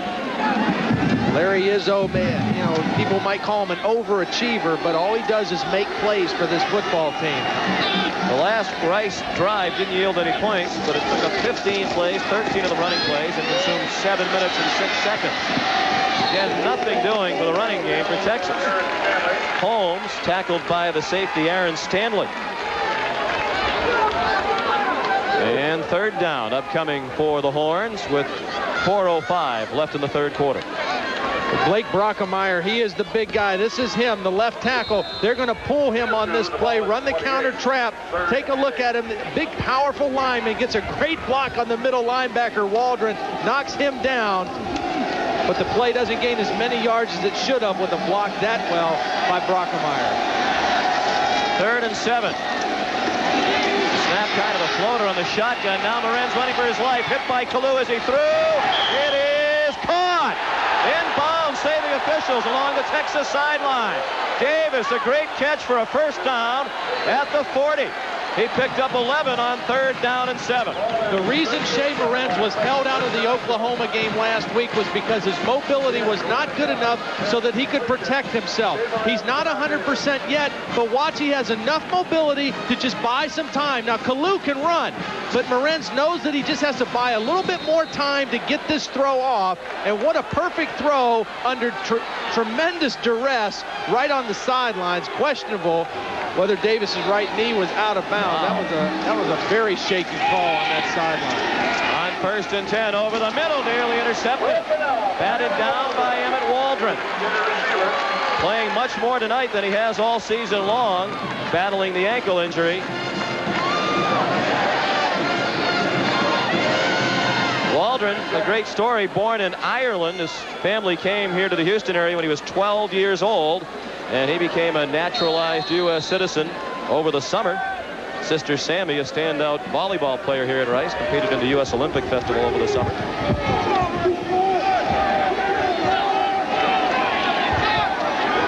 2nd and 10. Under 4 minutes left in the 3rd quarter. 12-10, Rice has the lead. Pass short to Chad Lucas. He's short of a 1st down at the Texas 47. Gain of 8, 2 yards short of the 1st down. Tackle made by Larry Izzo. Take a look at something here now. There's Larry Izzo. He's a linebacker. Look at his right wrist. He's got one of those wristbands like a quarterback wears with plays on it, with defensive calls. He's got one on. Mercer has one on. Joe Davis has one on. I've never seen defensive linebackers wearing those kind of wristbands. There's Waldron. He has one on, making all the checks at the line of scrimmage against the formations of the Texas offense. The driving rain is back. 3rd and 2. Moran caught. 1st down. Chad Lucas, 2nd consecutive catch. Izzo again the tackler. And the Longhorns are on the move to the Rice 43. That's a gain of 10. What Chad Lucas may lack as a runner, he makes up for as a receiver. He has extremely good hands. That's why he's the holder on all the kicks. You can see Morenz is under a lot of duress tonight, but he's very accurate. He's been very accurate under duress, and that's a statistic that should be kept separately for quarterbacks. How many completions does a guy make as he's being hit or with people hanging on him? And so far tonight, Shea Morenz making some good throws under pressure. In a heavy rain out of the I formation. Morenz wants it all, looking for Davis deep, and it is incomplete. Jump ball with Warwick Franklin, and a big size advantage for Davis at 6'5". Franklin is 5'9", and neither could come up with it. Yeah, I take my chances with that just like they did there. I mean, you got as good a chance as any that Davis can win a jump ball in a situation like that. The ball was thrown where it had to be. Watch the very end of the play. The ball's thrown up almost like a Hail Mary throw, and Davis was up there and got both hands on the ball, but the ball, being a little bit wet now, is slippery, was not able to grab the ball at the height of his jump. Pouring rain in Houston. 2nd and 10. 2:38 left in the third quarter. Rice leads by 2. Texas is a 9-point favorite tonight. Kalu drills him. Back in Texas territory at the 48-yard line.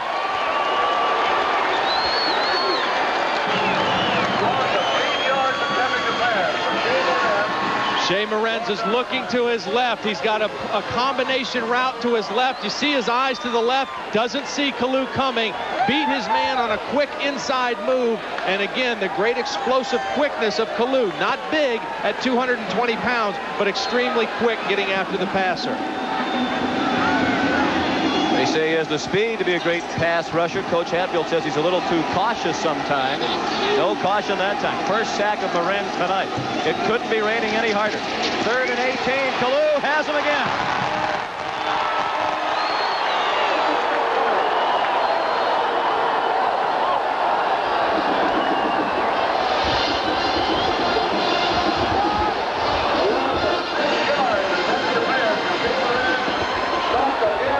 You know, you think, well, where was Kalu earlier in the ball game? There he is at the bottom of your screen on a wet field. A guy who's running straight ahead and running forward has an advantage. An offensive lineman is trying to backpedal a little bit, get his feet underneath him. That time, Dominic Bustamante, number 74, didn't have a chance. Kalu, good balance as he was running straight up the field to the quarterback.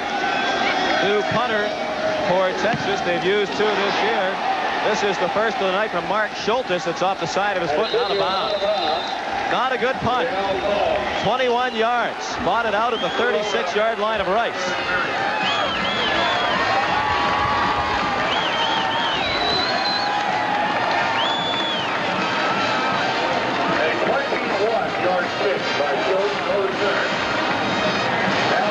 A minute 3 left in the third quarter. Rice with a 2-point lead. Well, while you were gone for the commercial, the field has turned into a lake somewhere in this monsoon. Is Dan Debenham. Dan? Sean, it is a monsoon. The heavens have opened up, and let me tell you, I'm trying to stay dry. It's impossible, but take a look at the latest depletion of Texas's defense. That is Robert Reed, their leading tackler, coming back this season. He is out for the game. Number 40 has suffered some kind of serious injury, they say, to his left elbow. They don't know the extent of that injury, but they have a bag of ice on it. They say he will miss the rest of this game. Wow. Already without Westbrook and Kemp lost in this game, and without several other players who were lost for much of the year. Puddles everywhere. 1st and 10 Rice at its own 35. Spencer George out near the 40, and we're under a minute in the third quarter. Under these conditions, and with the type of football that Rice wants to win, they've got to run the ball with the fullback right there behind Cooley. They bring the tackle down, they bring the guard around, and they get a positive gain. He didn't get a devastating block, but he's been doing that consistently all night, getting nice pieces of the defenders, allowing the fullback to slip in for positive yardage. When it's wet, when it's windy, when it's getting ugly, you've got to be able to gut it out and run the football. And just as quickly as it started pouring, the rain has just about stopped. Spencer George again, very little this time, perhaps a yard to the 41, and that's all. And that will be the final play of the third quarter. Ken Hatfield said we can't erase 28 years of history, but we can control what happens tonight. His team could be 15 minutes away from its first win against Texas in 29 years. It was a scoreless third quarter. Rice takes a 2-point lead into the final 15 minutes. Coming up later in the game, we'll be selecting the Visa players of the game. You know, Sean, you mentioned how important a win over Texas would be for these Rice Owls, but Kenny Hatfield himself, he was the coach of the decade in the Southwest Conference in the 80s, but Texas is the only team that he had a losing record against as a head coach when he was at Arkansas. Also never beat him, or was 1-3 against him as a player for Arkansas. Third down 5 on the first play of the fourth quarter. Rice at its own 41-yard line. 2 tight ends, 3 backs. LaRocca keeps short of the first down. Needed across the 45, came up about 1.5 yards short.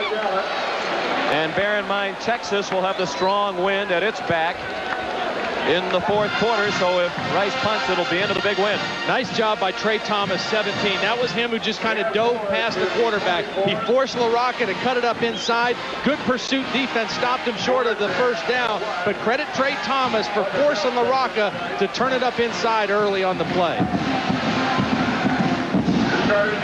Mentioned Ken Hatfield, coach of the decade of the 80s for his work at Arkansas. But those losses against Texas, part of the problem that he had at Arkansas.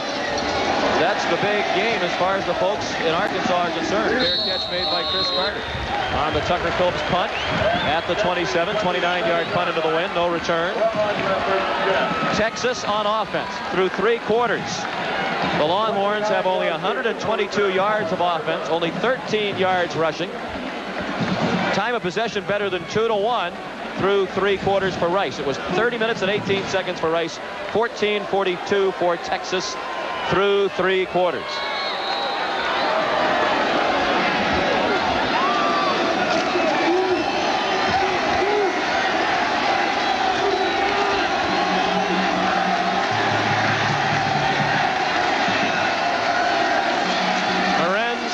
To throw. Holmes in trouble and down. At the 16, a loss of 4. Plenty of Owls waiting for Priest Holmes, led by Derek Rutherford. We haven't called Derek Rutherford's name too much tonight, but he does a great job reading the screen. He's going to see the screen set up. He stops rushing the quarterback and runs right out to the back. Once he reads the play, he's right out there to trip him up. That's nice heads-up work by a defensive lineman. Even though it was a pass, he read the screen and moved out onto the back. Derek says he feels he's as good as any defensive end of the conference, but doesn't get the recognition. He got it on that play. It was a loss of 11 back to the 16-yard line. Not much there for Holmes. And not much on the ground all night. Check that. Roderick Walker came in wearing number 3. Join ESPN Saturday for College Game Day, 11:30 a.m. Eastern Time. Followed by Purdue and number 23 Ohio State. That comes your way from Columbus at 12:30. And in prime time, 7:30 Eastern Time, number 19 Kansas State against number 3 Colorado. That's the Saturday lineup of college football here on ESPN. In a weekend of surprises, perhaps another in the making here. And in this penalty-free game, movement along the line as the Horns look to snap it on 3rd and 20. Well, make it 3rd and 25 now because illegal motion on the line of scrimmage. Rice has done a nice job forcing Texas into long situations on 3rd down conversions. Now they bring in a dime defense. They're only rushing 3 defensive linemen. They're dropping 8 people into coverage and playing zone. All start offense. 3rd down. That's just the 2nd penalty of the game tonight. Both have been called against Texas.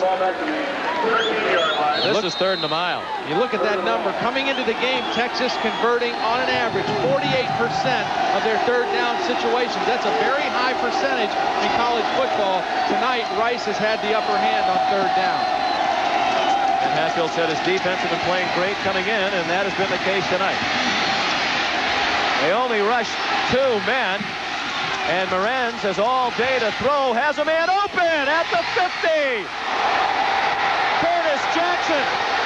Out of bounds at the 26, flags down at the line of scrimmage. Morenz might have been across the line of scrimmage when he threw it. He was. It'll come back. To credit Shea Morenz for at least buying himself time and scrambling away. There was only 3 people rushing, so he knew that he was going to have pretty good protection. That's 5 offensive linemen and a fullback blocking against 3 men. So he knew he didn't have to get out of the pocket. He buys himself some time right there with a nice move. I think it was a lineman downfield that they called. The line of scrimmage was the 13. You could see he was standing on the 15-yard line when he threw the ball. Okay. It was a good call. A good call, a good effort by Morenz to make a play. Illegal forward pass on the offense. Loss of down. Fourth down. The line of scrimmage was the 13-yard line, and you'll see that Morenz is stepping on the 15 when he lets it fly. You're right, an excellent call. Could have been an offsetting penalty there with a forearm shot to Morenz right up under the chin, but an alert call by the official. He was right on the spot and made the proper call, and the loss of down is a killer too, because now they don't even have a chance to make up the play. Bosick will punt. Schultes handled the last punt. Allen waiting at midfield. Bosick punting with the wind. The penalty wipes out a gain of 62 yards. They would have had Texas inside the Rice 30. Short punt, fair catch made at the 43. 33-yard punt. 11:59 remaining. 2-point lead for Rice.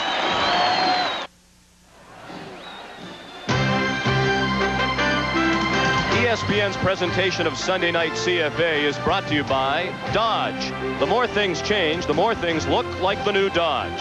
And by Visa. It's everywhere you want to be.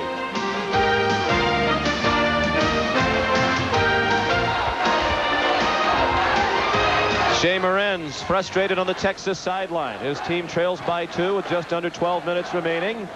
And a big possession here for Rice. Good field position just inside the 43 of Texas. Even though Texas had the wind on that punt, they didn't get an extremely long punt. Great field position for Rice. And look for them to just continue to try to run the ball to their left side behind their big left guard, Chris Cooley. They've had great success here in the second half running the fullback behind Cooley. And they go to the ground with Spencer George, tackled by Kevin Watler. Get inside by Kevin Watler. Short gain to the 40, gain of 2.5. George up to 80 yards rushing now on 18 carries. Watler has battled back from a number of injuries. We mentioned the extra year of eligibility granted. This is his 6th year in the program. He has torn both ACL ligaments in each knee. At one point or another, torn ACL in his left knee, then in the right knee, surgery on both. He's still in there competing at age 23. Another Longhorn helped off the field, Norman Watkins. Appears to be okay. Hurt his left elbow, it seems. Problems against the run. We showed you these numbers earlier. Some individual runners have had big games against Texas. Curtis Martin in the opener against Pitt rushed for 251 of those 270. And Rashaan Salam rushed for 317 for Colorado. It hasn't been a one-man show tonight for Rice. A balanced attack on the ground. LaRocca has blockers. LaRocca has running room. First down to the 23.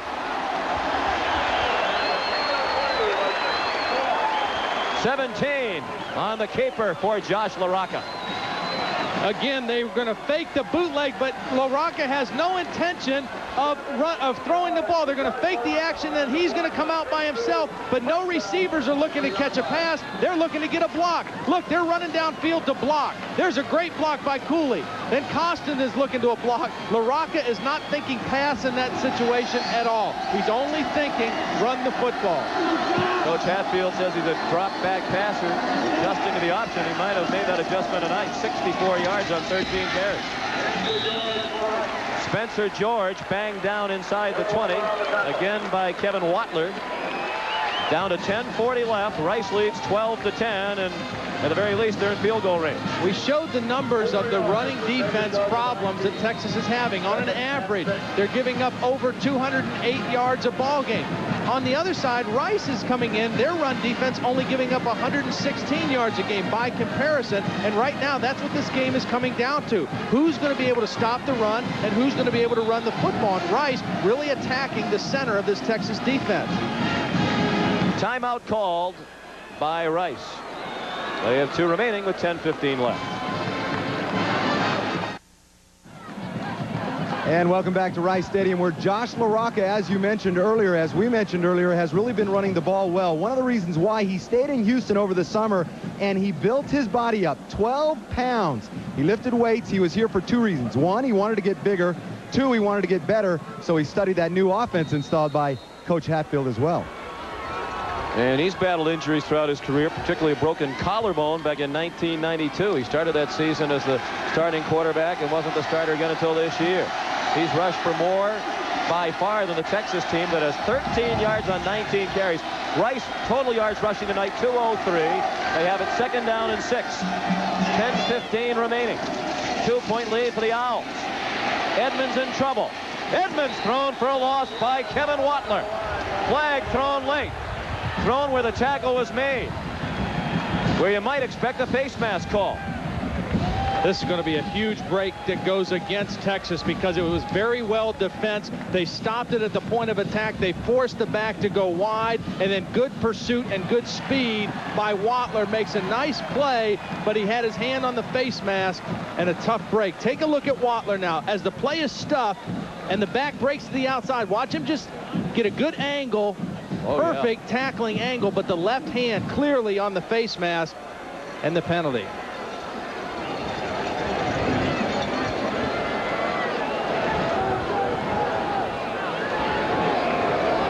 Face mask, 5-yard penalty, 2nd down. Not a lot of airtime tonight for the referee, Randy Crystal. Just the 4th penalty of the game, all against Texas. And I think a good call also making it the 5-yard variety penalty. Didn't make the tackle with the face mask. He had his hand on it. Then when he felt his hand was on it, he pulled it off. Watler asking about the down. Officials confer. I'm really impressed with Josh LaRocca tonight, his decision-making in the option game. Again, I can't stress enough what a great departure this offense has been for him from what he experienced last year as Bert Emanuel's backup. He's running a wishbone offense, and he was not a wishbone quarterback in high school. He's making good, sound decisions tonight. When to pitch the ball, when to keep, when to give the ball to the fullback. He's really running this offense efficiently for Kenny Hatfield tonight. 2nd and 1 at the 14. Under 10 minutes remaining. First down to the 10. Spencer George. Tackled by Trey Thomas. First down. Right. First and goal at the 10. 4 yards. Again, here's Cooley, the big left guard. Now they run away from him actually, but still he gets a cutoff block on his man, Thomas Baskins. Doesn't let him penetrate and make a play from the backside. And here they run to the right. They get a double team on the right side. And look at the surge. Look at the blue jerseys on the offensive line getting the surge against the Texas defense.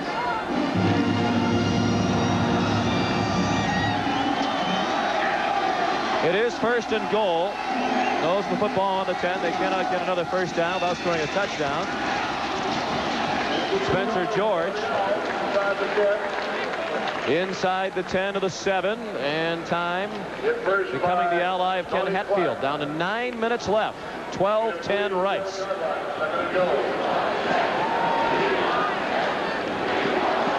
This really is a battle in many ways of David versus Goliath. Rice, the smallest Division I-A football school, only 2,600 students. Wake Forest, John Mackovich's alma mater, the 2nd smallest, while Texas has over 48,000 students and that lengthy winning streak. These two schools have played every year since 1914. The surprising thing about this game to me, Sean, is how well the Rice defense has played. They have really shut down and created problems for Texas. Play action pass into the end zone. Touchdown, Spencer George.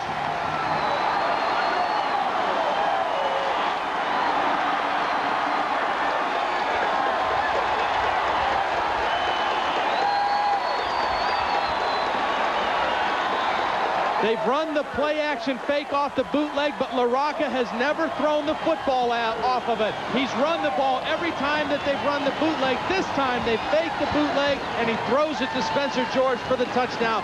Caught the Texas defense by surprise. Hulsman with a big extra point. He missed one earlier. It's an 8-point game right now. This extra point would mean that Texas could not tie it with a touchdown or the 2-point conversion.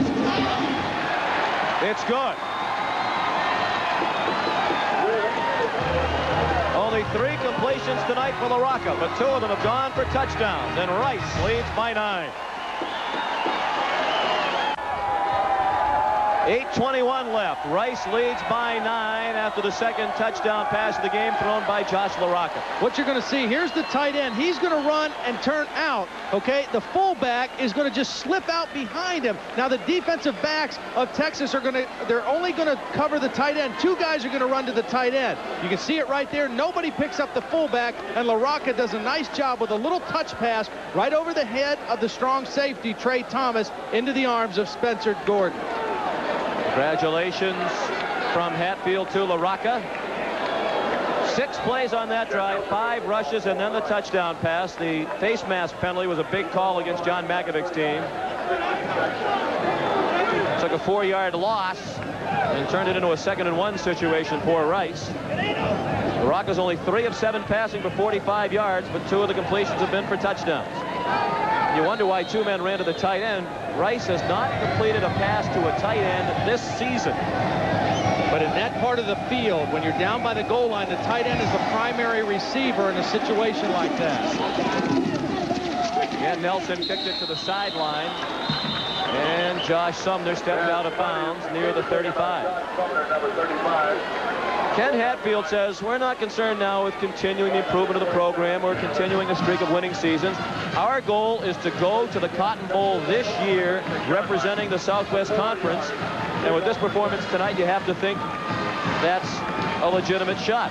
A&M is ineligible to go to the Cotton Bowl, and if Rice should win this one, they'd be the only undefeated team remaining in conference play. And that's why the thing is wide open, because A&M is clearly the best team in the conference right now, but they can't go to the Cotton Bowl. From just beyond the 35, they start on the ground, still nothing. No gain on the play for Walker, tripped up by Joe Davis, one of several standouts on Rice defensively tonight. Joe Davis has made a lot of great plays simply by reading the play before it happens. There he is in your screen, 56. He reads it and then reacts quickly. Nobody's there to block him because he made such a quick reaction that he was into the line of scrimmage before a lineman who was assigned to him could get a body on him. Texas averaging less than a yard per rush and running out of time. 7:40 remaining. Horns down by 9. Morenz deep and dropped. Stanley and the rest of the Rice defenders set the tone early, putting heavy hits on Texas receivers over the middle, and Jackson heard footsteps and dropped the ball near midfield. This is about the 3rd time in this ball game that the free safety Aaron Stanley is going to make a perfect play. Here he is at the bottom, number 3. He's going to just time the hit as the ball gets to the receiver, and see how he hits him high right where the ball is, right into the chest, right where the arms are, and knocks the ball loose. That is good play by the free safety, a very physical player, Aaron Stanley. This is the 13th 3rd down situation for Texas tonight. The 8th time they've had more than 10 yards to go. Nickel again, a 3-man rush is all they're bringing. And yet they got pressure from Andy Clifton and nearly an interception. Larry Izzo was right in front of the intended target, Matt Davis. 3 downs and out for Texas. They'll punt with 7:26 left, down by 9.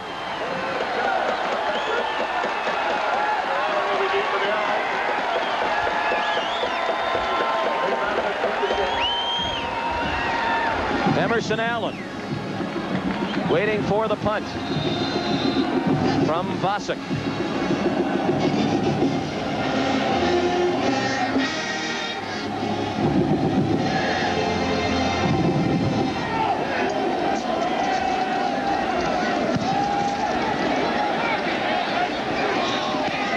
From the 23. Allen lost the football. it at the 42-yard line. The punter, Dwayne Bossack, recover the fumble by Emerson Allen. I was just about to say the thing that now Rice cannot afford to do is get careless with the football. This starts out to be a huge return as he makes the first two guys miss, but then you can see he's carrying the ball a little bit loosely, and a nice tackle right on the right arm causes the fumble, and the punter Bossack comes up with a big, big recovery. Second lost fumble tonight by Rice. That's a huge one. It was Pat Fitzgerald who made the hit, but it wasn't the kind of bone-jarring hit that should have caused the fumble, particularly in this situation. Wipes out a nice 19-yard return. Texas right back on offense at the 42 of Rice. 7:13 left. 19-10 out. Lorenz going deep. And flags thrown on Warren. Good call. He interfered with Curtis Jackson. First penalty of the night against Rice. And they're starting to do the things that you cannot do, the kinds of things that they haven't done all night long. A little complaining on the sideline of Rice, but a good call. And the reason, again, we've seen 4 plays like this tonight. Warwick Franklin, the cornerback, never knew where the football was. And so he ran right through the offensive receiver because he had no idea where the football. He was playing the man and not the ball. Now watch, he's beat right there. Now he never turns to find the football. He's trying to read the receiver's eyes, and you can see he puts his left arm up and then runs through the receiver. Never made a play on the football. Good call by the officials.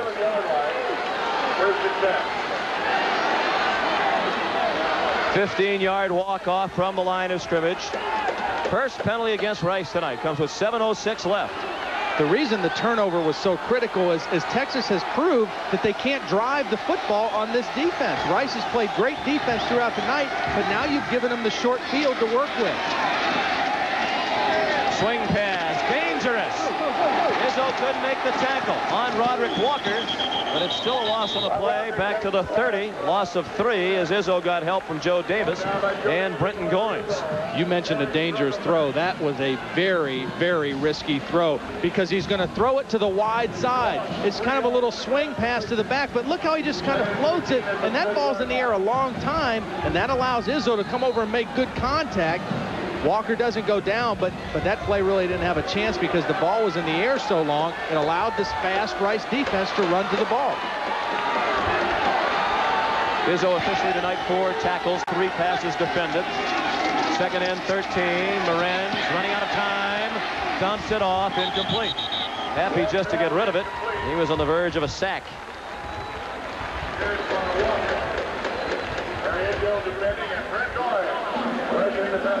Third and 13 upcoming with 6:14 left. Shea Morenz did not get very much depth on his drop here. He's going to take a 5-step drop, but watch, he's not very far off the line of scrimmage. A couple of his linemen are actually behind him, and then his first move is up towards the line of scrimmage. He has to get more separation from the line of scrimmage to help his linemen out. I mean, they didn't really even have a chance to block for him there because he was only maybe 3 or 4 yards off the line of scrimmage. And boy, this could be costly. Texas couldn't get the play call in, and they have to use a timeout, leaving them with 2. The Longhorns trail by 9. 6:14 remaining here in Houston.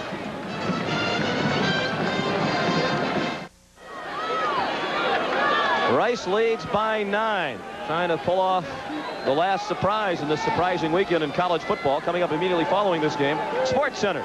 Dan Patrick and Keith Olbermann ready to tell you about NFL Week 7.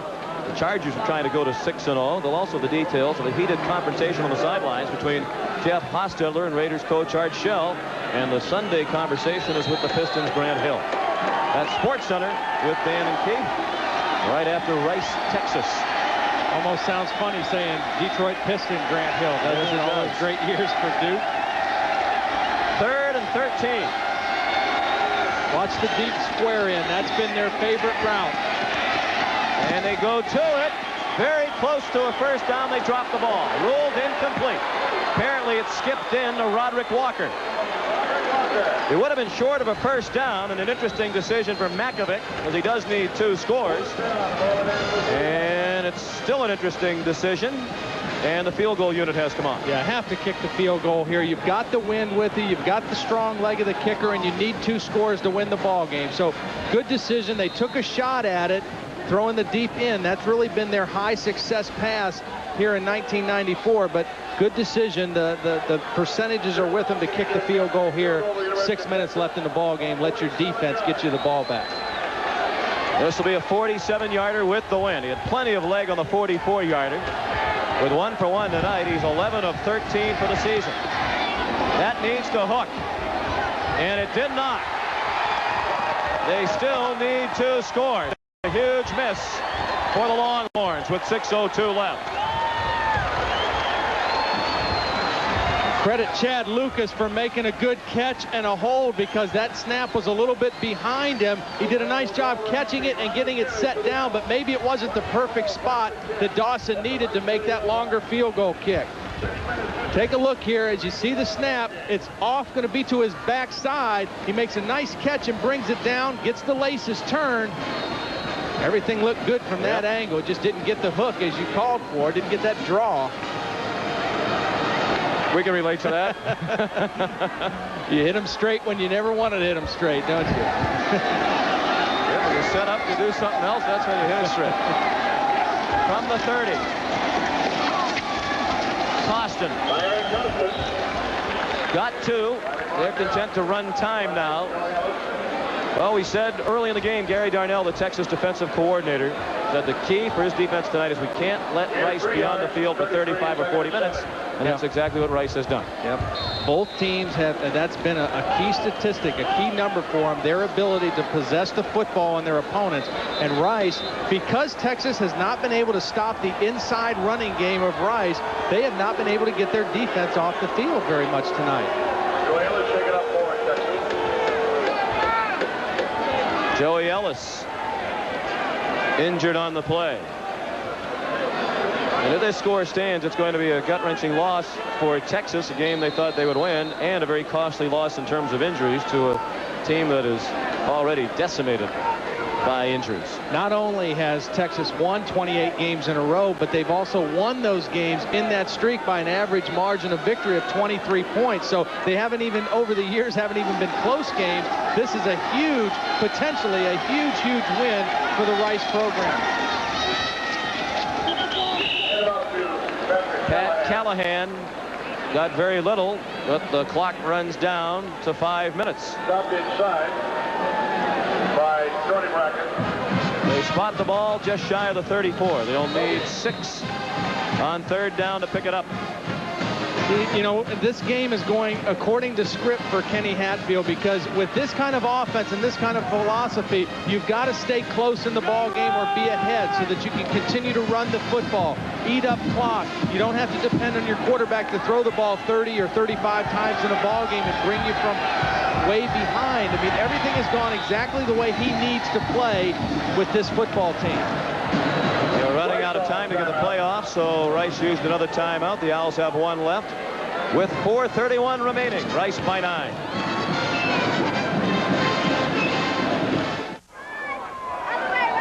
Sean McDonough with Todd Blackledge and Dan Debenham at Rice Stadium in Houston.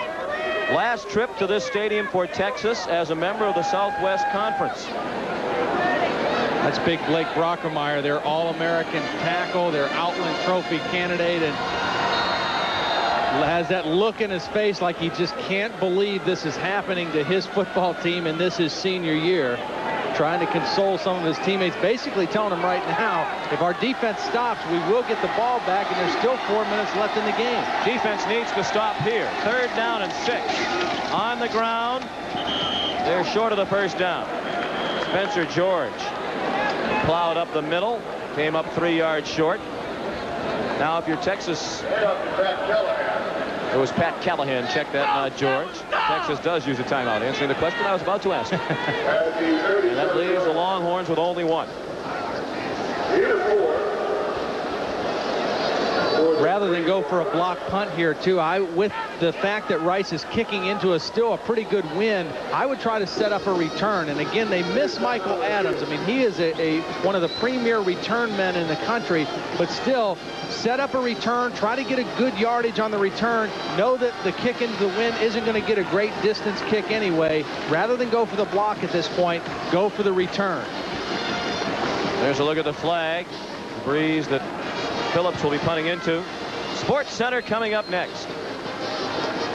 There's the menu to be covered by Dan and Keith. That Dion and Andre Rison thing, I didn't know if that was, were they welterweights or what weight class did they fall in? After all, they're jabbering back and forth all week. I guess that was the logical conclusion. Sixth punt for Phillips. Not bad into the wind. Longhorns move away from it, and it's down by Dana Hogan at the 32-yard line. 14 seconds remaining in the ball game.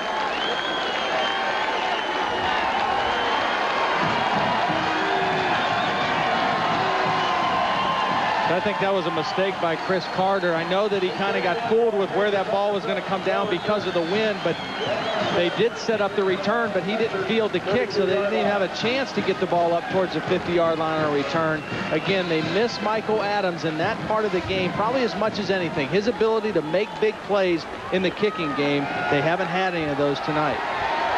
One timeout for each team, 4:14 left. The long field goal attempt that was missed moments ago by Dawson, but a big miss. They still need to score. Moran, long ball, and caught for a first down and out of bounds at the 45. Curtis Jackson on the reception, a gain of 13. Excellent throw. Again, a very long throw out of the shotgun. Morenz is going to throw. This is about a 15-yard out, but he's already about 10 yards deep with his, when he takes the shotgun snap. That ball's in the air a long way and right on the money to the outside shoulder of the receiver, Curtis Jackson. They wind the clock.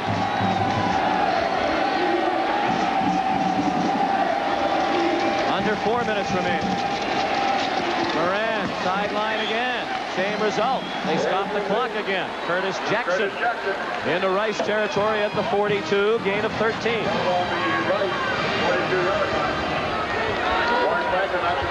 Of all the routes that Shea Morenz throws, the best one he throws is the deep comeback. His outside receiver, he's going to take the ball in the shotgun, one-on-one coverage in the outside. The receiver just runs him off about 18 yards, and this ball is perfectly thrown. Shea Morenz has a very strong arm, but that is probably the best throw that he makes. They went without a huddle even though the clock stopped. And there's a drop ball. Chad Lucas. Boy, Morenz has had a lot of balls dropped by his receivers tonight. And as a result, Shea's just 13 out of 31 for 121 yards.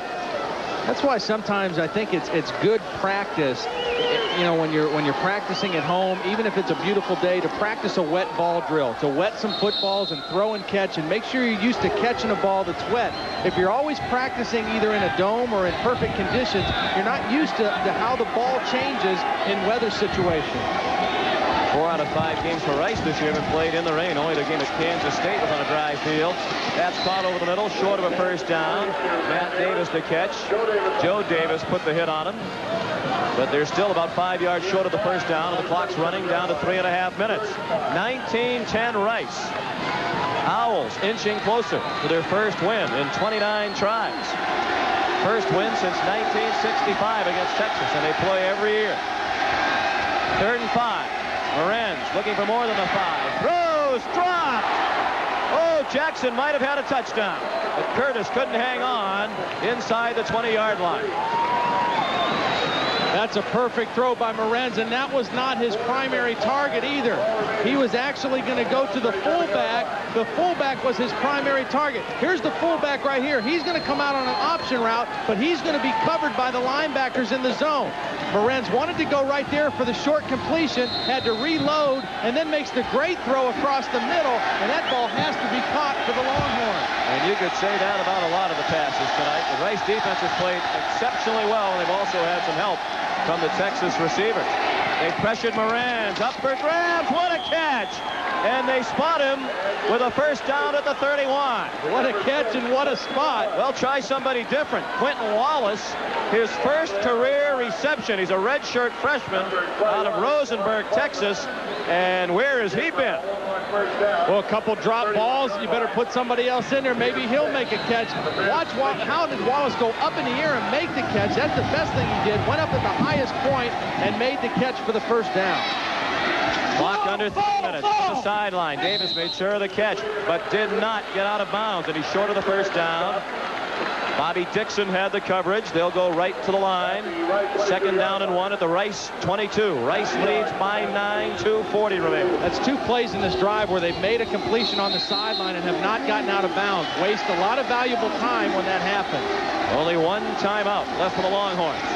3 receivers right. Moranz over the middle, through the hands of the tight end. Pat Fitzgerald, the intended target. Checked that. It was Chad Lucas out of the backfield. And he took a big hit. And yet another injured player for Texas. And guess who? Aaron Stanley, again, the free safety, is the guy who makes a play. Here's the fullback again. The slot receiver is going to clear out the defense. Fullback's going to come right here on an option route. But the free safety, Aaron Stanley, is going to read it. And again, times the hit perfect. See the break on the ball, and then boom. Comes in and delivers a solid hit. I'll tell you what, this guy is not very big for a free safety, 195 pounds, 6'1", but he is a very tough customer. He's made a lot of big hits tonight.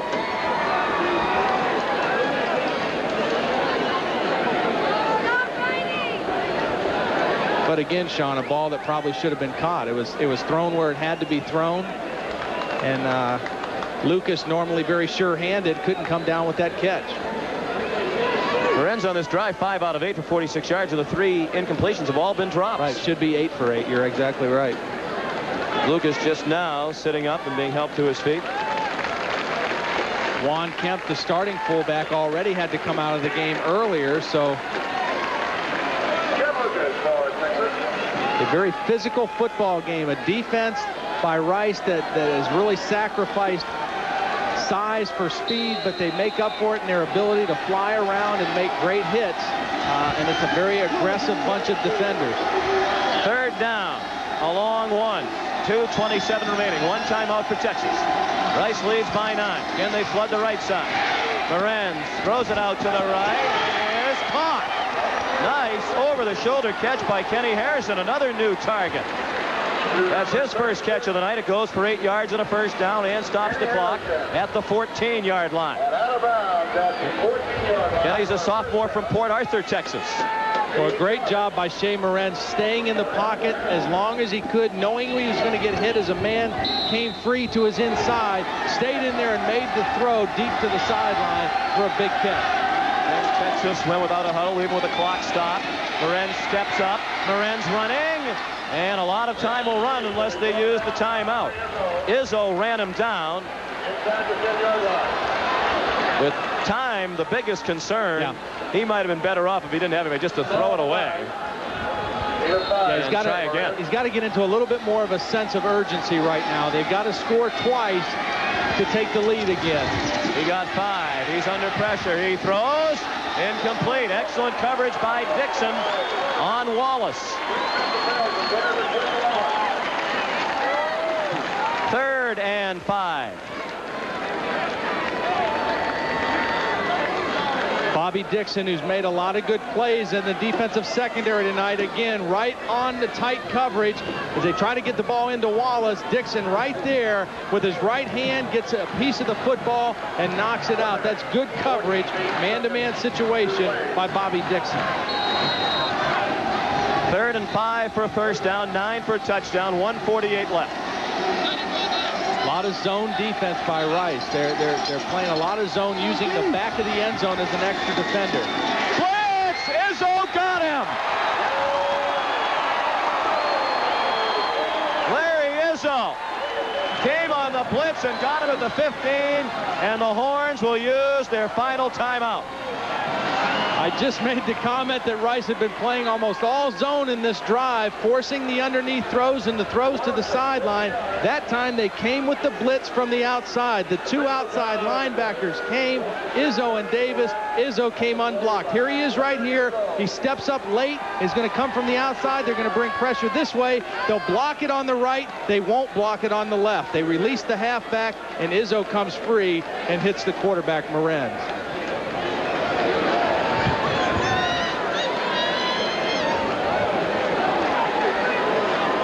You see, Chad Lucas was the fullback on that side, and he was a hot release. Either that or he made a mistake. He was either supposed to block Izzo as the fullback, or Shea Morenz was supposed to account for the blitz and throw hot to the fullback, Lucas. One of those two guys made a mistake there. We'll take you back to what Izzo said, and we mentioned at the top of the telecast. He said this week, this is the biggest game of my life and the biggest game that any player at Rice has ever played in. He says the Texas players don't respect us. Last year they laughed at us and it bothered us, and we're going to do something about it tonight. And Larry Izzo and his mates are doing it. Saw James Brown with the helmet onto the sideline. There's Kevin Watler, who's been a standout on defense in his last Texas Rice game. 12 tackles tonight for Watler. Brown with the helmet off now. He's not going in. Morenz will continue. And they're going to go for the first down or touchdown, needing 2 scores. Bulldogs will be charged with their final timeout of the ball game. The reason Texas took that last timeout was so that they could keep Shea Morenz in the ball game. If they don't take the timeout, he has to come out for a play on the 4th down play. They'd have to bring James Brown in cold to run possibly the last offensive play in the ball game. So they wanted to keep Morenz in. They called timeout so he can stay in the ball game.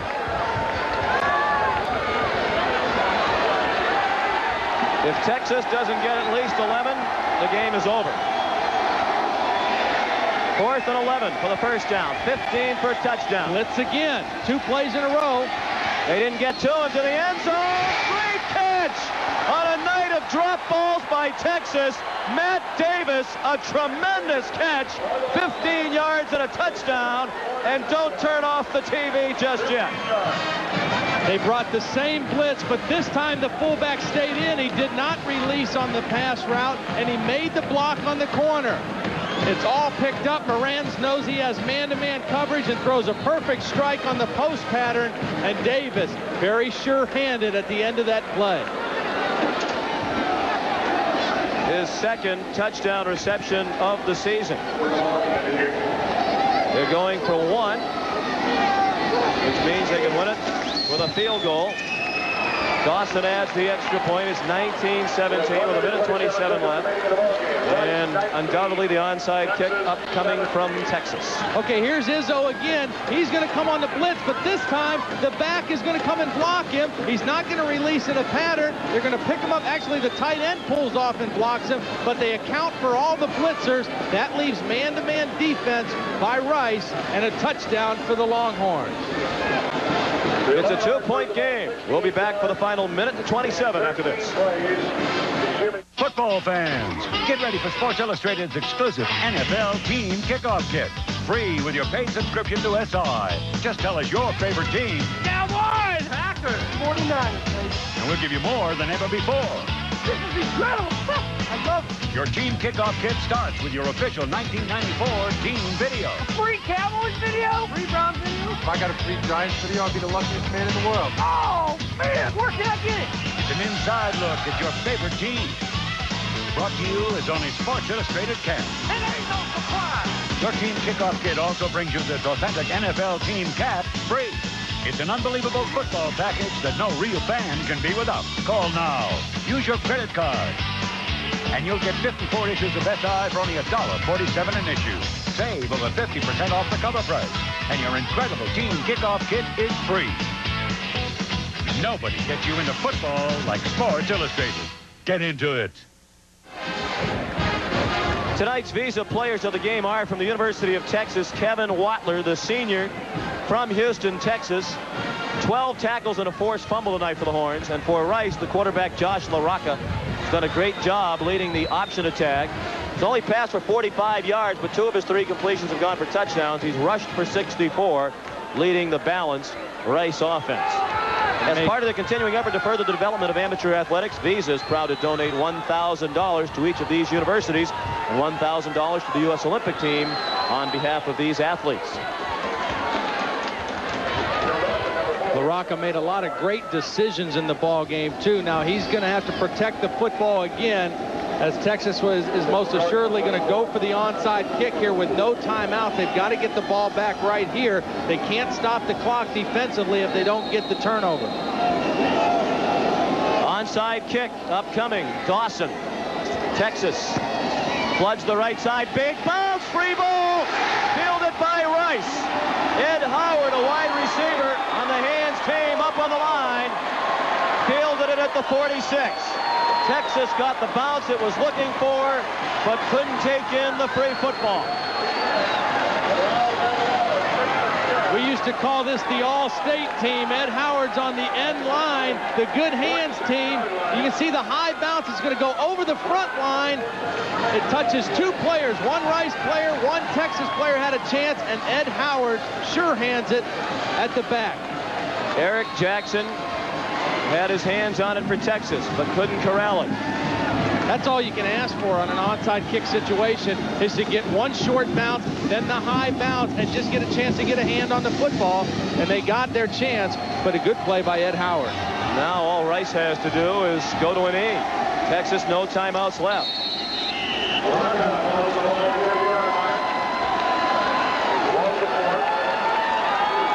Ken Hatfield, about to go to 3-2 for the year, 2-0 in the conference, very much in the race for the Cotton Bowl. And with one of the all-time big wins in the history of Rice football. He's going to coach it to the final gun, too. He's not going to stop with the intensity. He wants him to use as much clock as he can. You see him making that clock signal. Run the clock down as far as you can before you take the snap. That's all LaRocca's doing. He's watching that play clock. It's at 3 seconds now, and he'll take the knee. Well, we think back to the opening of the telecast tonight. JFK in a speech here in 1962 asking the question, why does Rice play Texas? I guess the answer is because every 29 years or so, they might win one. Because miracles do happen. And I'll tell you what, this is a great present that Rice and Kenny Hatfield and everybody sends to the Southwest Conference and the other schools as they, in a couple years, are going to the WAC. And what a great win for that man in this program. And a crushing loss for Texas on the heels of their huge win last week against Oklahoma. That earned John Makovic some breathing room in Austin from his critics. Many of them undoubtedly were back on his case after this loss to Rice. Once again, the final score of tonight's game is Rice 19 and Texas 17. Stay tuned for Sports Center with Dan Patrick and Keith Olbermann. They tear down the goalposts in celebration of the first win for Rice in 29 years against the Texas Longhorns. Now for Todd Blackledge, Dan Debenham, and our entire ESPN crew, Sean McDonough saying so long and good night from Houston, Texas.